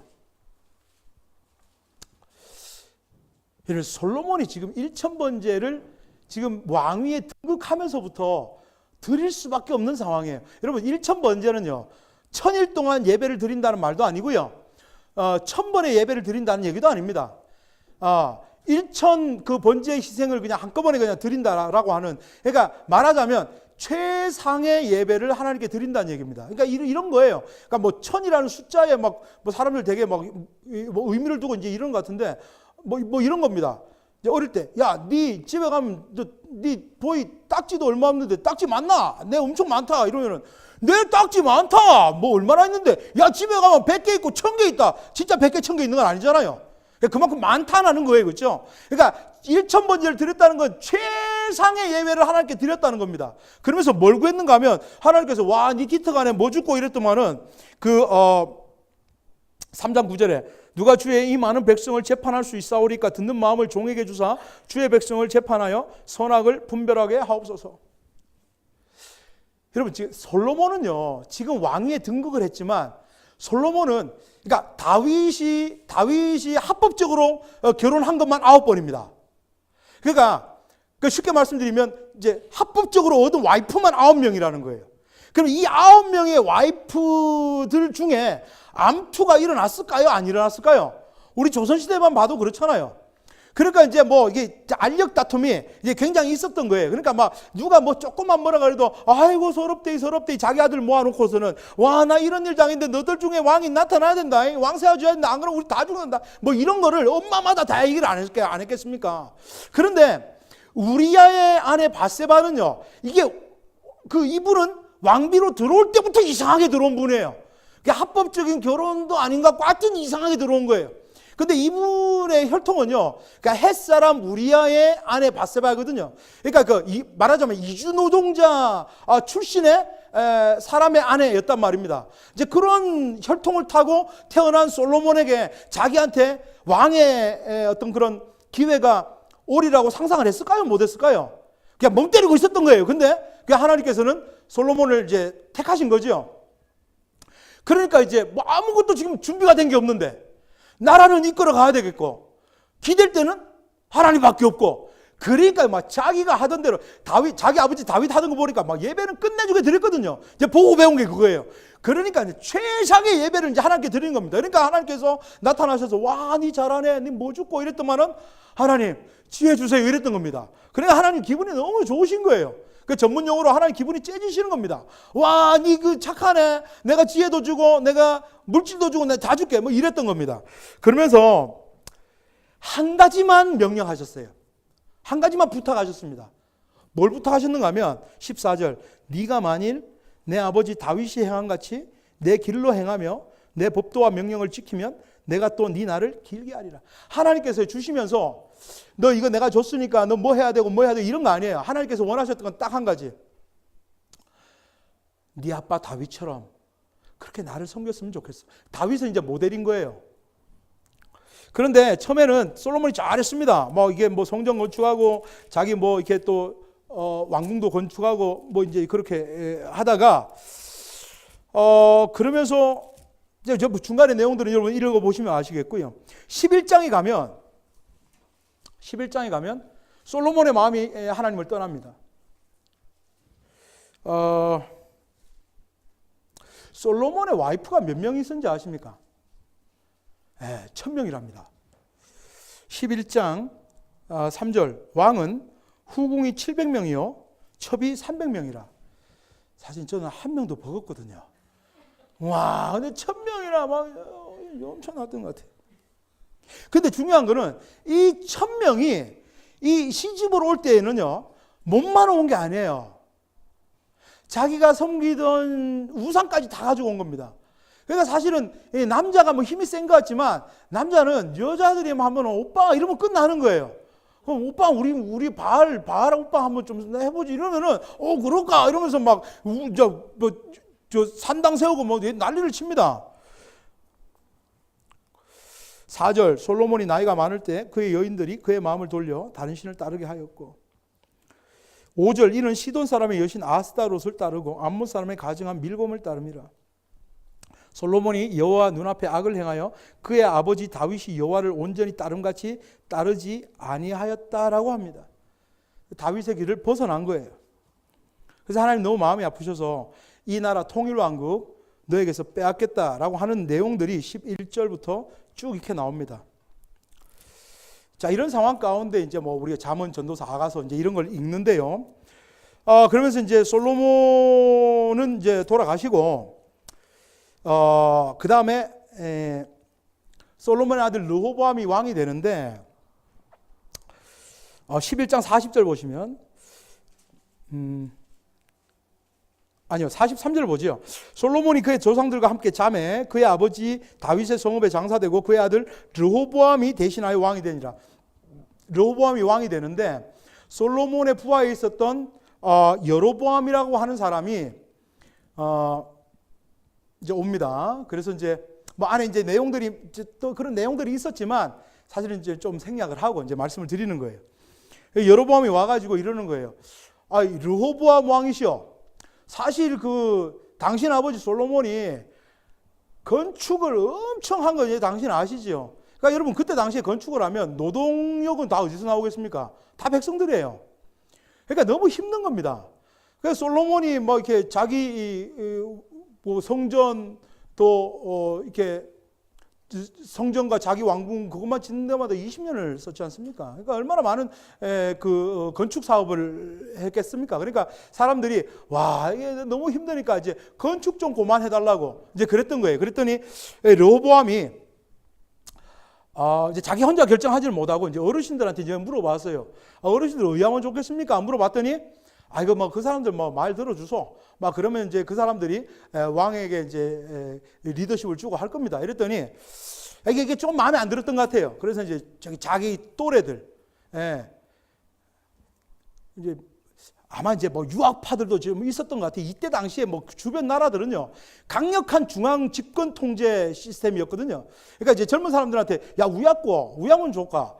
저 뭐 좀 풀어줄까? 이랬더만 이 젊은 사람들이 와 왕이시여 그러면 안 됩니다. 그러면 막 닭이 올라탑니다. 상추 막 틀어잡고 난리 납니다. 뭐 이러니까 멋있는 것 같아요. 그래가지고 여로보암이 왔는데 나는 너희들한테 그 노역을 덜어줄 생각은 조금도 없고 야 내 새끼손가락 봤지? 이게 우리 아버지 허리보다 굵다. 이러면서 그 여로보암이 왔는데 계속 이제 노역을 시킬 거라고 이제 얘기를 합니다. 그랬더만은 이제 여로보암이 그러면 우리가 다윗의 집에 무슨 얻을 기업과 분깃이 뭐가 있겠냐고 너는 잘 살아라. 우리는 올라가서 따로 살게. 이러면서 이제 나라가 갈라져 버리는 거예요.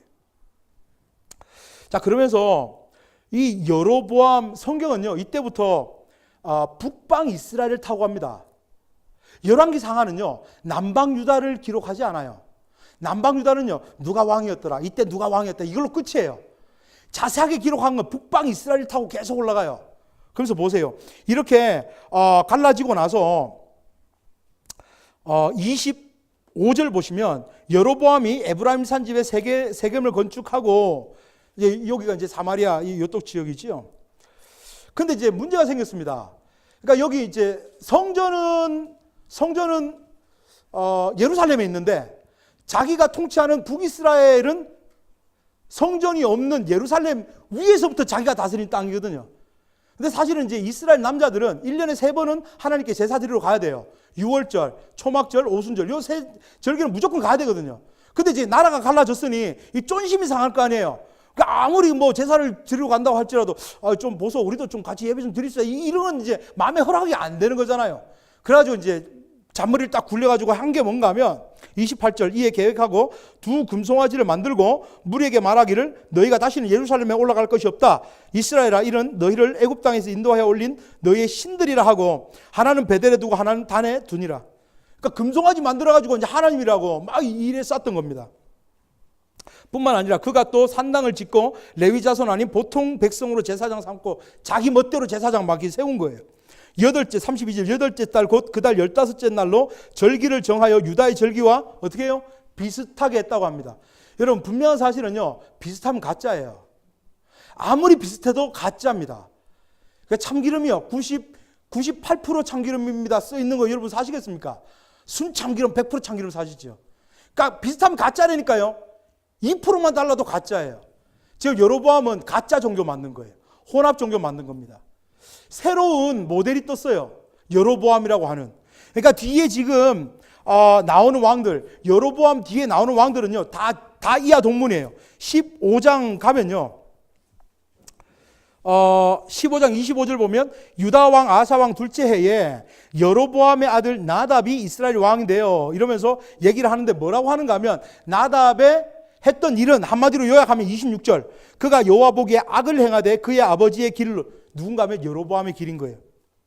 나답이 이런 짓을 했고요. 33절 바하사, 유다의 아사 왕 셋째 해에 아히야의 아들 바하사가 디르사에서 모든 이스라엘의 왕이 되니 34절 어떻게 했는가? 바하사가 여호와 보시기에 악을 행하되 여로보암의 길로 행했다라고 합니다. 그냥 뒤로 나오는 왕들은요, 그냥 다 이하 동문이에요. 그냥 그 나다, 바사, 엘라, 시므리, 오므리 계속 나오거든요. 다 죄다 이하 동문이에요. 보시겠어요? 8절부터 보시면 14절까지 엘라거든요. 그리고 이제 그 15절부터 이제 그 보면 20절까지 시므리인데요. 시므리 뭐라고 하는가? 19절 이는 그가 여호와 보시기에 악을 행하여 범죄하기 때문이라 그가 여로보암의 길로 갔다. 이제 새로운 모델이 뜬 거예요. 다윗의 모델이 아닌 신종 모델, 여로보암의 모델이 뜬 겁니다.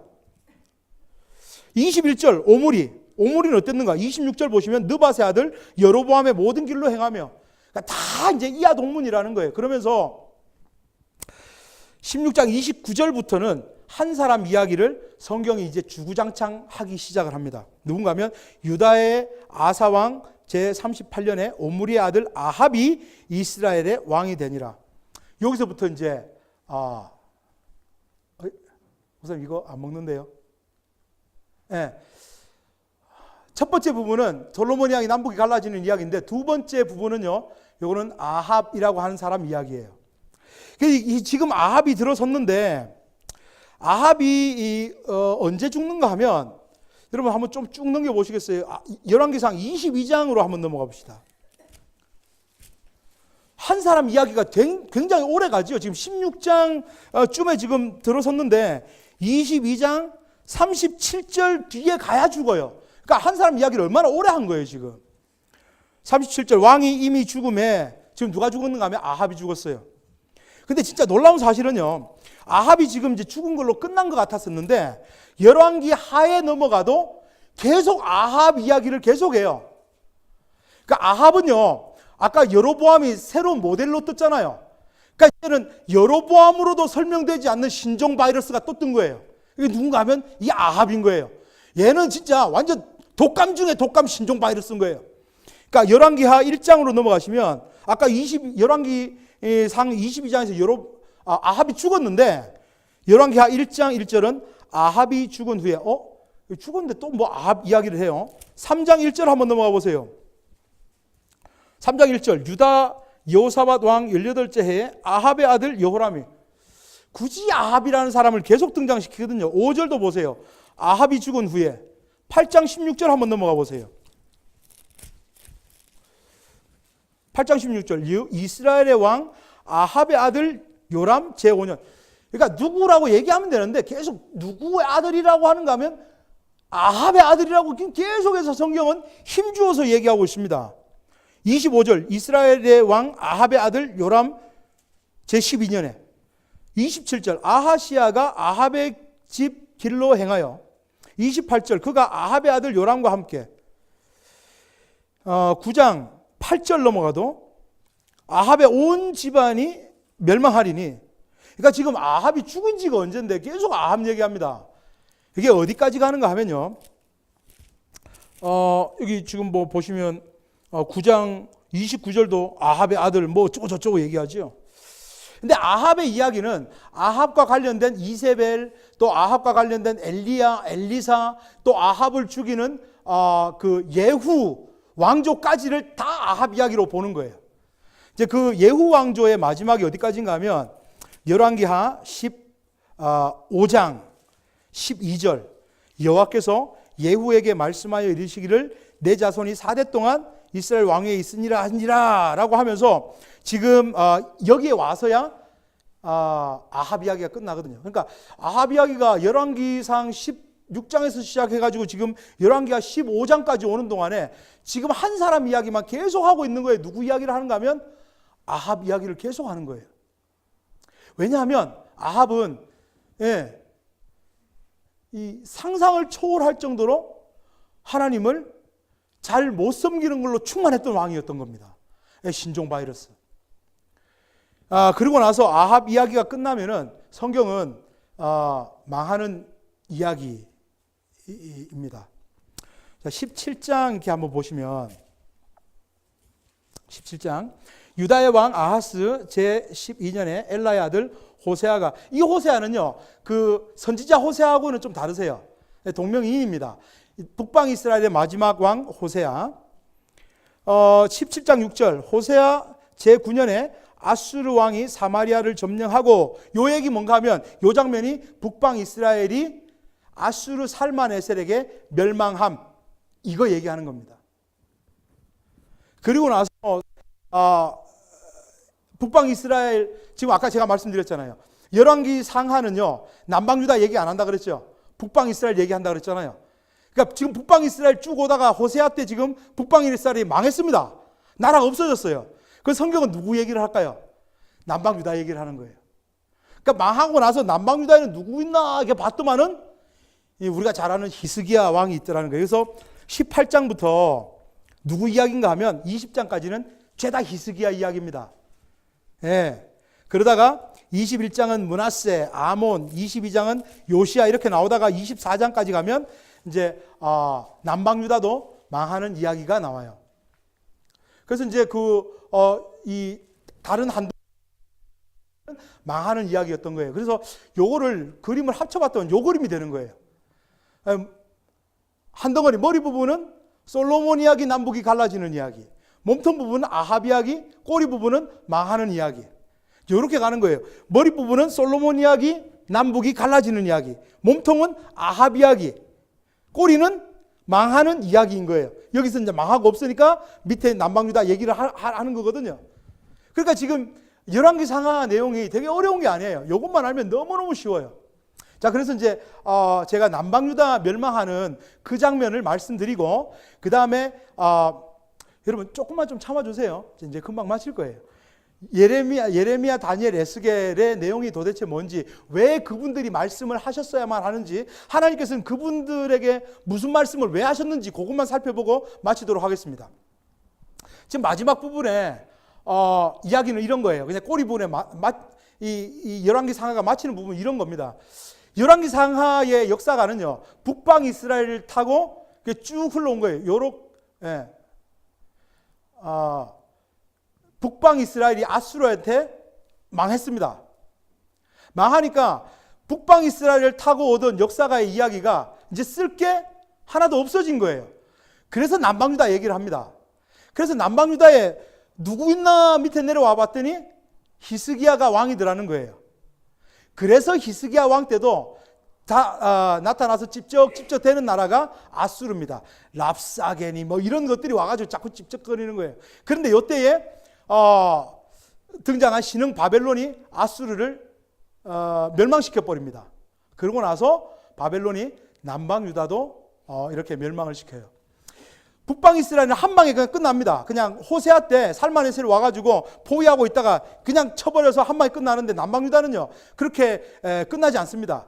서서히 끝나기 시작해요. 자, 이렇게 되는 겁니다.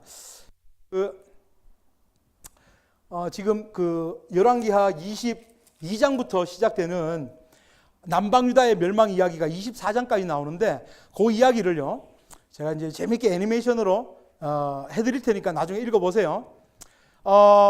바벨론의 나부폴라살이 갈그미스라는 저 지역을 먹으려고 올라옵니다. 요 얘기는요, 역대하에 있는 얘기하고 이렇게 맞춘 거예요. 갈그미스라는 지역이 되게 중요한 지역인 것은 저기서 위로 올라가면 유럽으로 가고 밑으로 내려오면 아시아로 가고 옆으로 뻗어가면 아시아로 가는 되게 중요한 위치예요. 그러니까 제국들 제가 뭐라고 그랬습니까? 위로 올라가면 유럽, 밑으로 가면 아프리카, 저쪽으로 가면 아시아, 이제 이렇게 되는 거예요. 그러니까 되게 이제 중요한 위치인 거예요, 제국들의 입장에서는. 그래서 저 갈그미스를 꼭 먹어야 되는 겁니다. 그래서 이제 바벨론의 나부폴라살이 먹으려고 올라왔더니 밑에 있던 이집트의 바로 느고가, 바로 느고가 이름이 아닌 건 아시죠? 바로라고 하는 건 파라오, 직책입니다. 그러니까 왕, 킹이라는 뜻이고, 그 이름이 느고예요. 그러니까 느고라는 왕이 이제 올라옵니다. 와, 저 땅 뺏길 수 없지. 이러고 가는데 요시아가 딱 팔 벌리고 못 간다고 이러는 거예요. 그러니까 바로 느고하고 어쩔 수 없이 한 판을 이제 맞짱을 뜨게 됩니다. 맞짱을 뜬데 무기또에서 요시아가 죽어버려요. 그러니까 이제 바로 느고가 한 주먹거리도 안 되는 거예요. 이러고는 이제 올라갑니다. 열심히 이제 나부폴라살하고 바로 느고하고 싸우는데 한 3개월을 이제 싸우는 중에 지금 유다에는 왕이 없어졌잖아요. 졸지에 지금 왕이 죽은 거예요. 멘붕 상태가 딱 된 겁니다. 그래서 사람들이 세운 왕이 누군가 하면 여호아하스를 딱 세웠어요. 여호아하스를 세워놓고 있는데 나부폴라살하고 바로누고하고 전쟁을 한 3개월 했는데 이제 무승부를 기록합니다. 그래서 나부폴라살 집에 가고 바로누고도 집에 가다 보니까 어쭈 나한테 물어보지도 않고 여호아하스를 왕으로 세웠어요. 그래서 여호아하스를 포로로 데리고 가면서 여호야김을 왕으로 딱 세웁니다. 그러니까 지금 여호야김은요, 누구의 눈치를 볼 수밖에 없습니까? 그러니까 이집트 바로누고의 눈치를 이렇게 볼 수밖에 없는 거예요. 예. 그래서 이렇게 이제 말을 잘 듣고 이제 있었는데, 시간이 한 4년 정도 지납니다. 이제 2차 갈그미스 전투가 벌어져요. 그러니까 1차 갈그미스 전투의 무승부잖아요. 그러니까 2차 갈그미스 전투 때는요, 바벨론에서는 아까는 나부폴라살인데 이제 그 다음에 나부폴라살의 아들인 느부갓네살, 우리가 잘 아는 느부갓네살이 이제 올라갑니다. 저 땅 먹으려고. 그랬더니 바로 느고가 어쭈 뺏길 수 없지 이러고 이제 올라가면서 여호야김이 형님 화이팅 이러니까 아니 오냐 이러고 이제 올라가고 열심히 싸운 거예요. 열심히 싸우고 나서 전쟁이 어떻게 됐는가 하면 바로 느고가 박살났습니다. 그래 바로 누구는 막 똥줄 빠지게 도망가고 느부갓네살이 너 그거 안 서나 이러면서 막 쫓아가다 보니까 어쭈 조그만 나라에 갔는데 네 이름 뭐고 이러니까 이제 여호야김이라고 하는 거예요. 근데 가만 눈치를 보니까 이제 그 유다 조그만 나라의 여호야김이 바로 누구의 눈치를 이렇게 보고 있었거든요. 그래서 느부갓네살이 야 이제 누가 형인지 이제 알겠지 그지? 서열 정리 똑바로 해라. 바로 누구가 형님이 아니라 내가 형님인 거야. 이러니까 이제 여호야김이 알겠습니다. 형님으로 이제 깍듯이 모시겠습니다. 이러고 나서는 느부갓네살이 집으로 돌아갑니다. 근데 돌아가는데 그냥 돌아가지 않고 포로를 데리고 가요. 이때 데리고 간 포로가 다니엘입니다. 몇 명이 포로 잡혀간지는 잘 모르겠어요. 근데 분명한 사실은 다니엘과 그 세 친구 4명은 확실히 포로로 잡혀간 거예요. 자, 이제 무대가 두 군데가 된 겁니다. 여기 지금 그 예루살렘 여기 무대가 A가 되는 거고요. 여기서는 누가 활동하고 계시는가 하면 예레미야. 사실 이분은 요시아 왕 때부터 활동하고 계셨어요. 그리고 이제 무대 B가 생기는데 여기서도 지금 하나님의 사람이 거기 가 있는 거예요.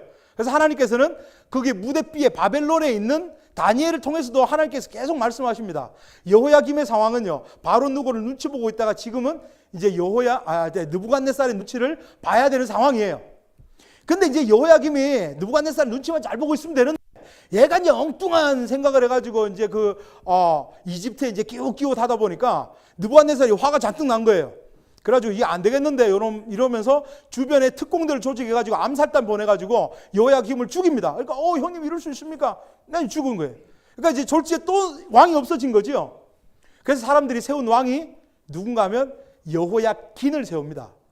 여호야긴은 누군가 하면요, 여호야김의 아까 여호야김이잖아요. 여호야김의 아들이에요. 외우시기 쉽겠죠? 아빠니까 획수가 더 많아요. 김이고요. 아들이니까 이제 겸손하게 긴인 거예요. 예. 그 아들이 이제 딱 즉위를 했더니까 느부갓네살이 가만히 보니까 요거 좀 괘씸한 거예요. 내가 분명히 내 말 잘 들으라고 여호야김 했는데 내 허락도 없이 지금 여호야긴을 지금 왕으로 딱 세워버렸단 말이에요. 와, 요것들 안 되겠네. 이러고는 느부갓네살이 군대를 이끌고 이제 쳐들어갑니다. 싹 쳐들어가서 여호야긴과 더불어서 포로들을 10,000명을 데려갑니다. 그러니까 이제 유다에 이제 쓸만한 사람은 이제 싹 끌어가는 거예요, 그냥. 그러니까 요때 이제 잡혀간 포로들이 누군가 하면 에스겔이 포로로 잡혀가는 거예요. 그러면서 시드기야를 왕으로 딱 세웁니다. 그러니까 이제 시드기야는 느부갓네살의 눈치를 볼 수밖에는 없어요. 그러다가 이때도 막 이제 국제 정세가 와, 이 바벨론의 느부갓네살 이래가지고 뭐 못 살겠다 이러면서 주변 국가들이 데모를 일으키고 막 반바벨론 운동 일으키고 막 이랬거든요. 그때 이제 예레미야를 통해서 이제 말씀하시는 거예요.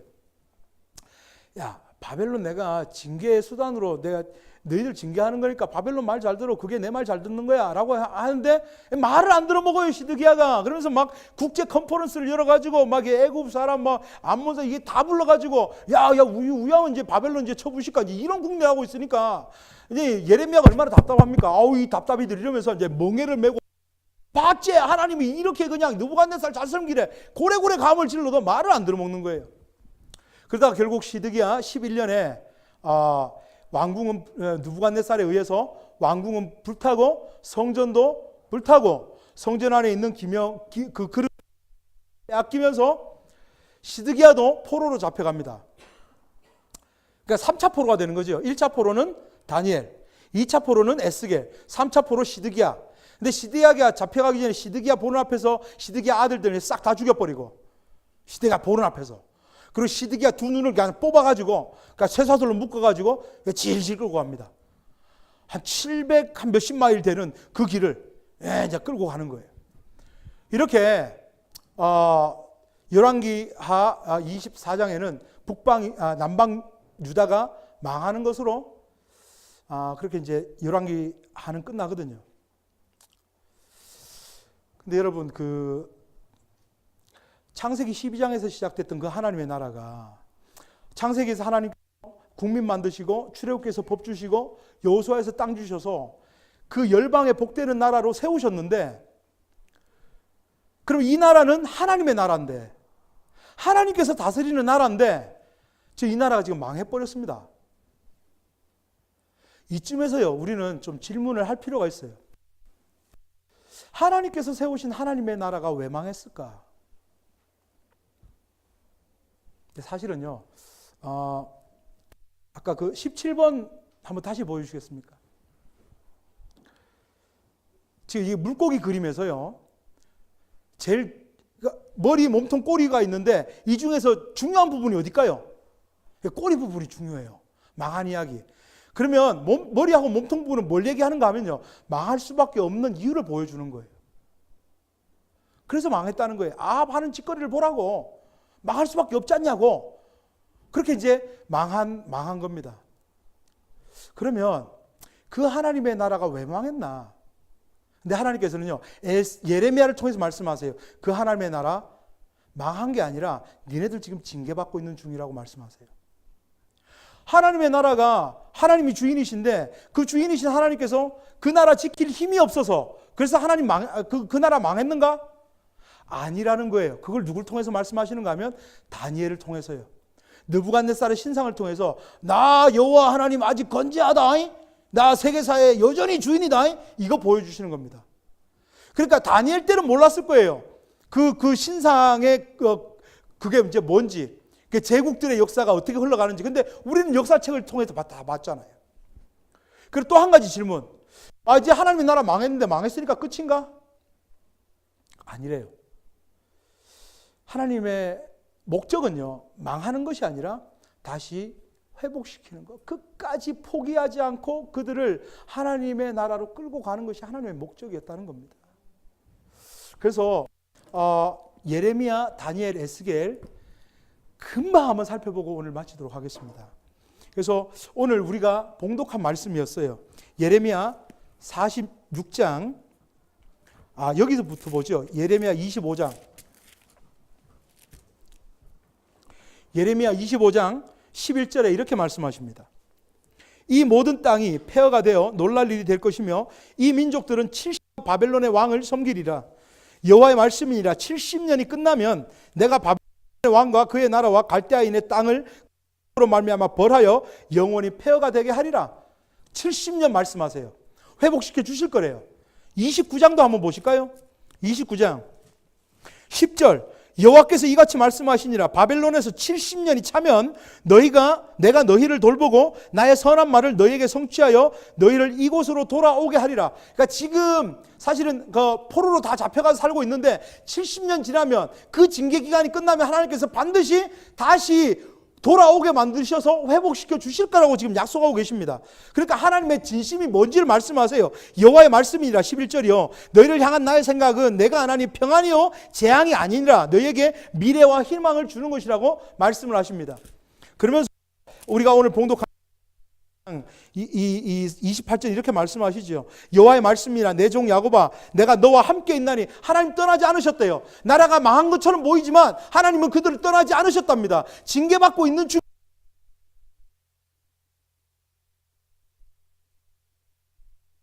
다 망하고 다 엎어질지라도 너는 사라지지 아니하리라. 내가 너를 법도대로 징계할 것이요. 지금 망한 게 아니라 징계받고 있는 중이라고 지금 말씀하고 계시는 겁니다. 하나님의 나라 망한 거 아니에요. 지금 징계받고 있는 중입니다. 70년 후에 회복시켜 주실 거예요.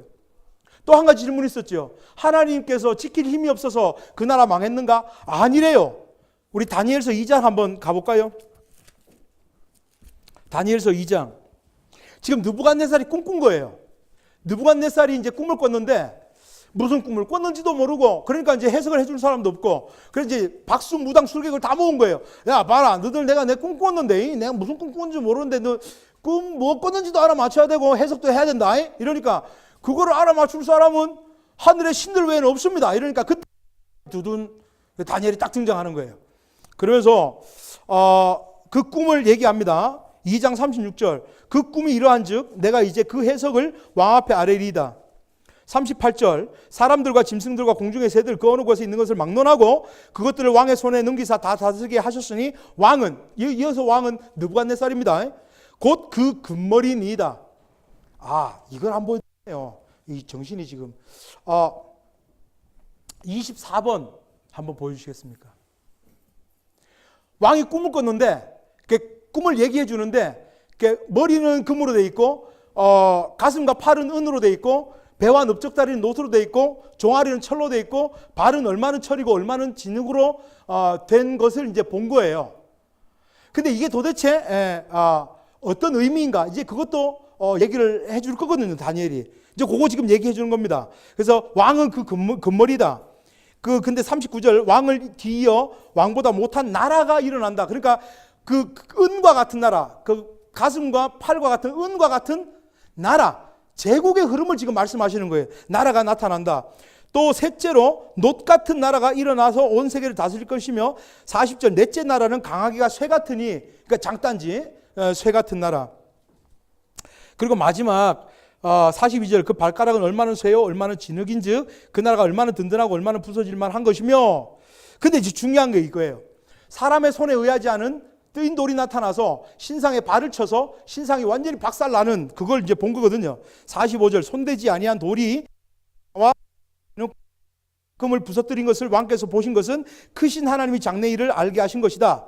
그러니까 와 맞네 해석도 좀 해도 이제 그렇게 돼가지고 해석을 그 다니엘이 이제 해준 겁니다. 근데 이 중요한 것은 그 사람의 손에 의하지 않은 그 뜨인 돌이 뭔가. 44절 이 여러 왕들의 시대에 하늘의 하나님이 한 나라를 세우시니 뜨인 돌이 하나님의 나라라는 거예요. 그 하나님의 나라가 나타나서 세상의 열국을 심판하시고 나서 이것은 영원히 망하지도 아니할 것이요 그 국권이 다른 백성에게 돌아가지 아니할 것이요 도리어 이 모든 나라를 쳐서 멸망시키고 영원히 설 것이라. 하나님의 나라, 하나님께서 다스리시는 하나님의 나라는 절대 망하지 않을 것이고 하나님께서 세계의 모든 역사를 주관하고 계시는 하나님은 세계사의 역사의 주인이라고 다니엘을 통해서 지금 말씀하고 계시는 겁니다. 세계 역사의 주인이 되시는 하나님께서 저와 여러분들의 인생의 그 역사도 주인 되시는 줄 믿으시기 바랍니다. 세계 역사를 움직이시는 분은 오늘 내 삶도 하나님께서 책임져 주시는 줄 믿습니다. 그러니까 느부갓네살이 딱 생각하니까 짱돌이 막 돌아가는 거예요. 금머리가 나라고? 그럼 내가 이제 끝나면은 이제 가슴과 팔 같은 딴 나라가 생긴다고? 그러면 안 되지. 이러면서 딱 머리를 굴리는 게, 그러면 머리부터 발끝까지 금으로 된 신상 하나 세워봐라. 이러고는 3장에 딱 가면요, 온 금으로 된 신상을 두라평지에 딱 세우는 겁니다. 그러니까 3장에 나오는 금신상이요, 그냥 나오는 게 아니에요. 자, 이렇게 하나님께서 다니엘을 통해서 뭘 말씀하시는가 하면, 세계사 역사 주인은 나다. 내 나라 내가 힘없어서 망한 거 아니다. 이거 말씀하세요. 그렇다면 또 한 가지 질문. 그러면 망했으니까 이게 끝인가? 이제 하나님 나라는 뭐 이제 다 끝났나? 라는 질문이 남았죠. 그 질문에 대해서 하나님께서 에스겔을 통해서 아니라고 말씀하시고요. 왜 그 나라가 징계받고 있는지에 대한 이유도 말씀을 하십니다. 저 에스겔만 잠깐 살펴보고 오늘 마치도록 하겠습니다. 에스겔서 우리 4장 한번 넘어가 보십시다.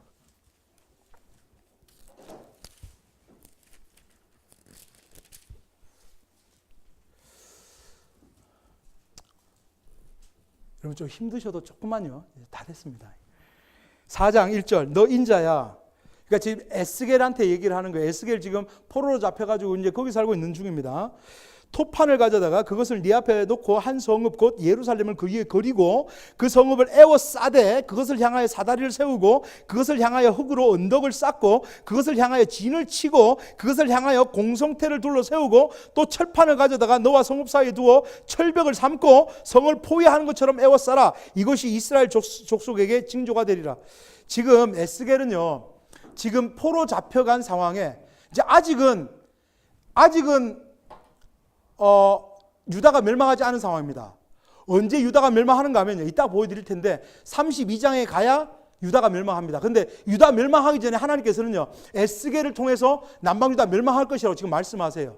그 토판을 가져다가 그 둥그렇게 중간에 그리고 거기를 예루살렘이라고 쓰고 거기를 막 둘러싸라고 얘기하잖아요. 이게 이제 예루살렘의 멸망을 미리 얘기하시는 거거든요. 근데 예루살렘이 망할 수밖에 없는 이유가 있어요. 8장 한번 넘어가 봅시다. 8장 여섯째 해 여섯째 달 초닷새. 이 여섯째 해라는 것은요, 자기가 포로로 잡혀오고 나서 6년이 지났다는 얘기예요. 그러니까 에스겔은 되게 이제 착합니다. 그러니까 여기 연도는요, 자기가 포로 잡혀오고 나서 몇 년인지를 얘기하는 거예요. 3절 그가 송 같은 것을 펴서 내 머리털 한 모숨을 잡으며 주의 영이 나를 들어 천지 사이로 올리시고 하나님의 환상 가운데 나를 이끌어 예루살렘으로 가서 안뜰에 들어가는 북향한 문에 이르시니. 이러면서 지금 뭐 하고 있는가 하면, 지금 에스겔은 바벨론에 있는데 환상 가운데 하나님의 영이 나타나가지고 그냥 에스겔의 머리채를 툭 잡아지고는 환상, 지금 여기 예루살렘 성전에다 툭 갖다 놓는 거예요. 지금 그렇게 지금 환상을 본 거예요. 그렇게 환상 가운데 갔던 성전에 뭐가 있는지를 지금 낱낱이 지금 보고 있습니다. 안뜰로 들어가는 북향한 문에 이르시니 거기는 질투의 우상 곧 질투 일어나게 하는 우상이 있는 자리다라고 합니다. 7절 그가 나를 이끌러 뜰문에 이르시기로 내가 본즉 담에 구멍이 있는지라. 구멍 사이로 이렇게 봤더니 10절 내가 들어가 보니 각양 곤충과 가증한 짐승과 이스라엘 족속의 모든 우상들이 그 사방 벽에 있다라고 해요. 11절 이스라엘 족속의 장로 중 70명이 리더자들이고 뭐고 죄다 지금 성전 안에서 이런 짓거리를 하면서 우상을 섬기고 있다라는 것을 얘기합니다. 그러면서 여인들은 14절 보면 여인들은 담무스를 위하여 애곡하고 있다라고 하는 것을 이야기해요. 그러니까 지금 심판받을 수밖에 없는 상황인 것을 지금 말씀하고 계세요. 그러니까 제일 먼저 하나님께서 하시는 일은 뭔가 하면 그들 가운데 함께 하셨던 하나님의 임재가 그들을 떠나는 거예요. 그 10장에 나타납니다. 10장 18절 여호와의 영광이 성전 문지방을 떠나서 그들 그룹들 위에 머무니 그룹들의 날개를 들고 내 눈앞에 땅에서 올라가는데 그들이 나갈 때에 바퀴도 그 곁에 함께 섰더라. 그들이 여호와의 전으로 들어가는 동문에 머물고. 이 얘기는 뭔가 하면 하나님의 영광이 성전 문지방을 나가서 동문에 나갔다라고 하는 것은 이미 하나님의 영광이 떠났다는 거예요. 지금 이렇게 이들이 징계를 받고 성전이 무너질 수밖에 없는 이유를 지금 하나님께서 이제 보여주시고 하나님의 임재가 떠났다는 것을 보여주시는 것입니다. 그러더니 정말 33장에 넘어가 보세요. 33장 21절 우리가 사로잡힌 지 12째 해 열째 달 다섯째 날에 예루살렘으로부터 도망하여 온 자가 내게 나와 말하기를 그 성이 함락되었다 하였는데, 자기들이 잡혀온 지 12년 지나던 그날에 성이 함락됐다고 합니다. 이 얘기가 뭔가 하면 예루살렘이 멸망했다는 얘기입니다. 하나님께서 이미 먼저 보여주셨고요. 그 예언대로 예루살렘이 멸망했습니다. 성전이 무너졌습니다. 정말 그 예언대로 하나님께 보여주신 환상대로 성전이 무너졌어요.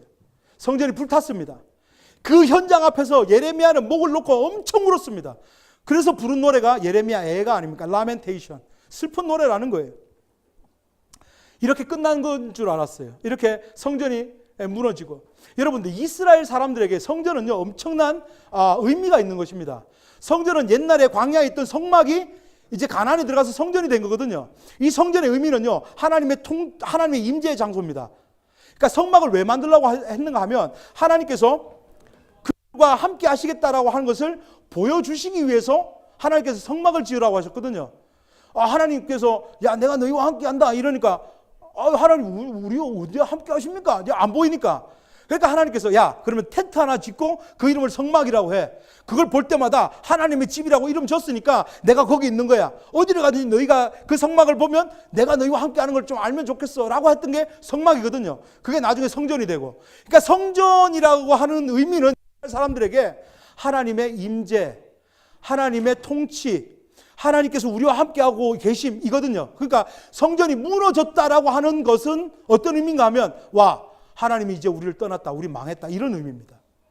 지금 성전이 무너졌어요. 근데 하나님께서는요 패역한 그들을 그대로 놔두시지 않고 하나님의 은혜는 끝까지 그들을 포기하지 않으시고 다시 회복시켜 주실 것이 하나님의 진심이고 본심이고 하나님의 계획이었던 거예요. 그래서 36장으로 한번 넘어가 보십시다. 36장 25절 맑은 물을 너희에게 뿌려서 너희로 정결하게 하되, 또 26절 또 새 영을 너희에게 두고 새 마음을 너희에게 주어서 어떻게 만드는가. 37장에 가면 마른 뼈 같은 너희들을 내가 이렇게 살려내겠다 그래서 주의 군대로 만들어내겠다라는 말씀이에요. 이렇게 다시 회복시키시는 모습을 말씀하시고 나서 40장부터는요 마치 모세에게 성막 설계도를 주셨던 것처럼 에스겔에게는요 성전 무너진 성전을 다시 세울 성전의 설계도를 주십니다. 40장부터가 그래요. 40장 6절 동쪽 문을 향한 문에 이르러 층계에 올라가 그 문의 통로를 측량하니. 17절 바깥들에 들어가서 측량하니. 20절 북쪽을 향한 문간. 쭉 이게 어디까지 나오는가 하면 42장까지 쭉 이렇게 나옵니다. 그렇게 성전을 내가 짓겠다라는 하나님의 의지인 거고요. 그렇게 성전이 짓고 나면 이제 하나님께서 하실 일은 아까 떠났던 하나님의 영광이 다시금 저들에게 임하는 거예요. 43장 4절 5절 여호와의 영광이 동문을 통하여. 아까 동문 밖에 나가셨잖아요. 성전이 하나님의 영광이 떠났다는 얘기였거든요. 근데 동문을 통하여 성전에 들어가고 영이 나를 들어 데리고 안뜰로 들어가시기로 내가 보니 여호와의 영광이 성전에 가득하더라. 하나님의 영광이 다시 임재하는 것입니다. 하나님의 영광이 이렇게 임재하시면서 하나님 뭐라고 하시는가 하면 48장 35절에 이렇게 말씀하세요. 그 사방의 합계는 18,000척이라 그날 이후로는 그 성읍의 이름을 여호와 삼마라 하리라. 여호와 삼마. 영어 성경에 보면 이렇게 되어 있습니다. 여호와 삼마. The Lord is there. 하나님께서 그들의 패역 때문에 성전을 무너뜨리시고 마치 저들에게는 하나님의 영광이 떠난 것처럼 하나님의 끝까지 저들을 포기하지 않으시고 하나님께서는 저들을 회복시키시고 마치 우리가 하나님의 거역하고 하나님을 떠나고 하나님께서 싫어하는 곳으로 가고 내가 내 안에 왕이 되고 내가 내 소유권을 주장하면서 그렇게 살고 있었을지라도 하나님의 눈은 한 번도 우리를 포기하신 적이 없으시고 하나님의 그 손은 끝까지 우리를 추적해 오셔서 우리를 하나님의 사람으로 만들어내시는 것이 하나님의 본심이었다라고 하는 것을 에스겔을 통해서도 말씀해 주십니다. 하나님의 나라 망한 거 아닙니다. 징계 중이었다는 것을 예레미야를 통해서 말씀하시고 하나님 여전히 건재하시다. 세계사의 주인이시고 너희의 삶의 주인이시다 라고 하는 말씀을 다니엘을 통해서 하시는 것이고 에스겔을 통해서는 너희가 망한 것 같고 무너진 것 같았지만 내가 다시 너희를 회복시키겠다 라는 말씀을 계속, 나라는 망했는데도 누군가를 통해서 계속 말씀하시는 거예요. 우리 오늘 한번 기도하고 좀 마치기를 원합니다.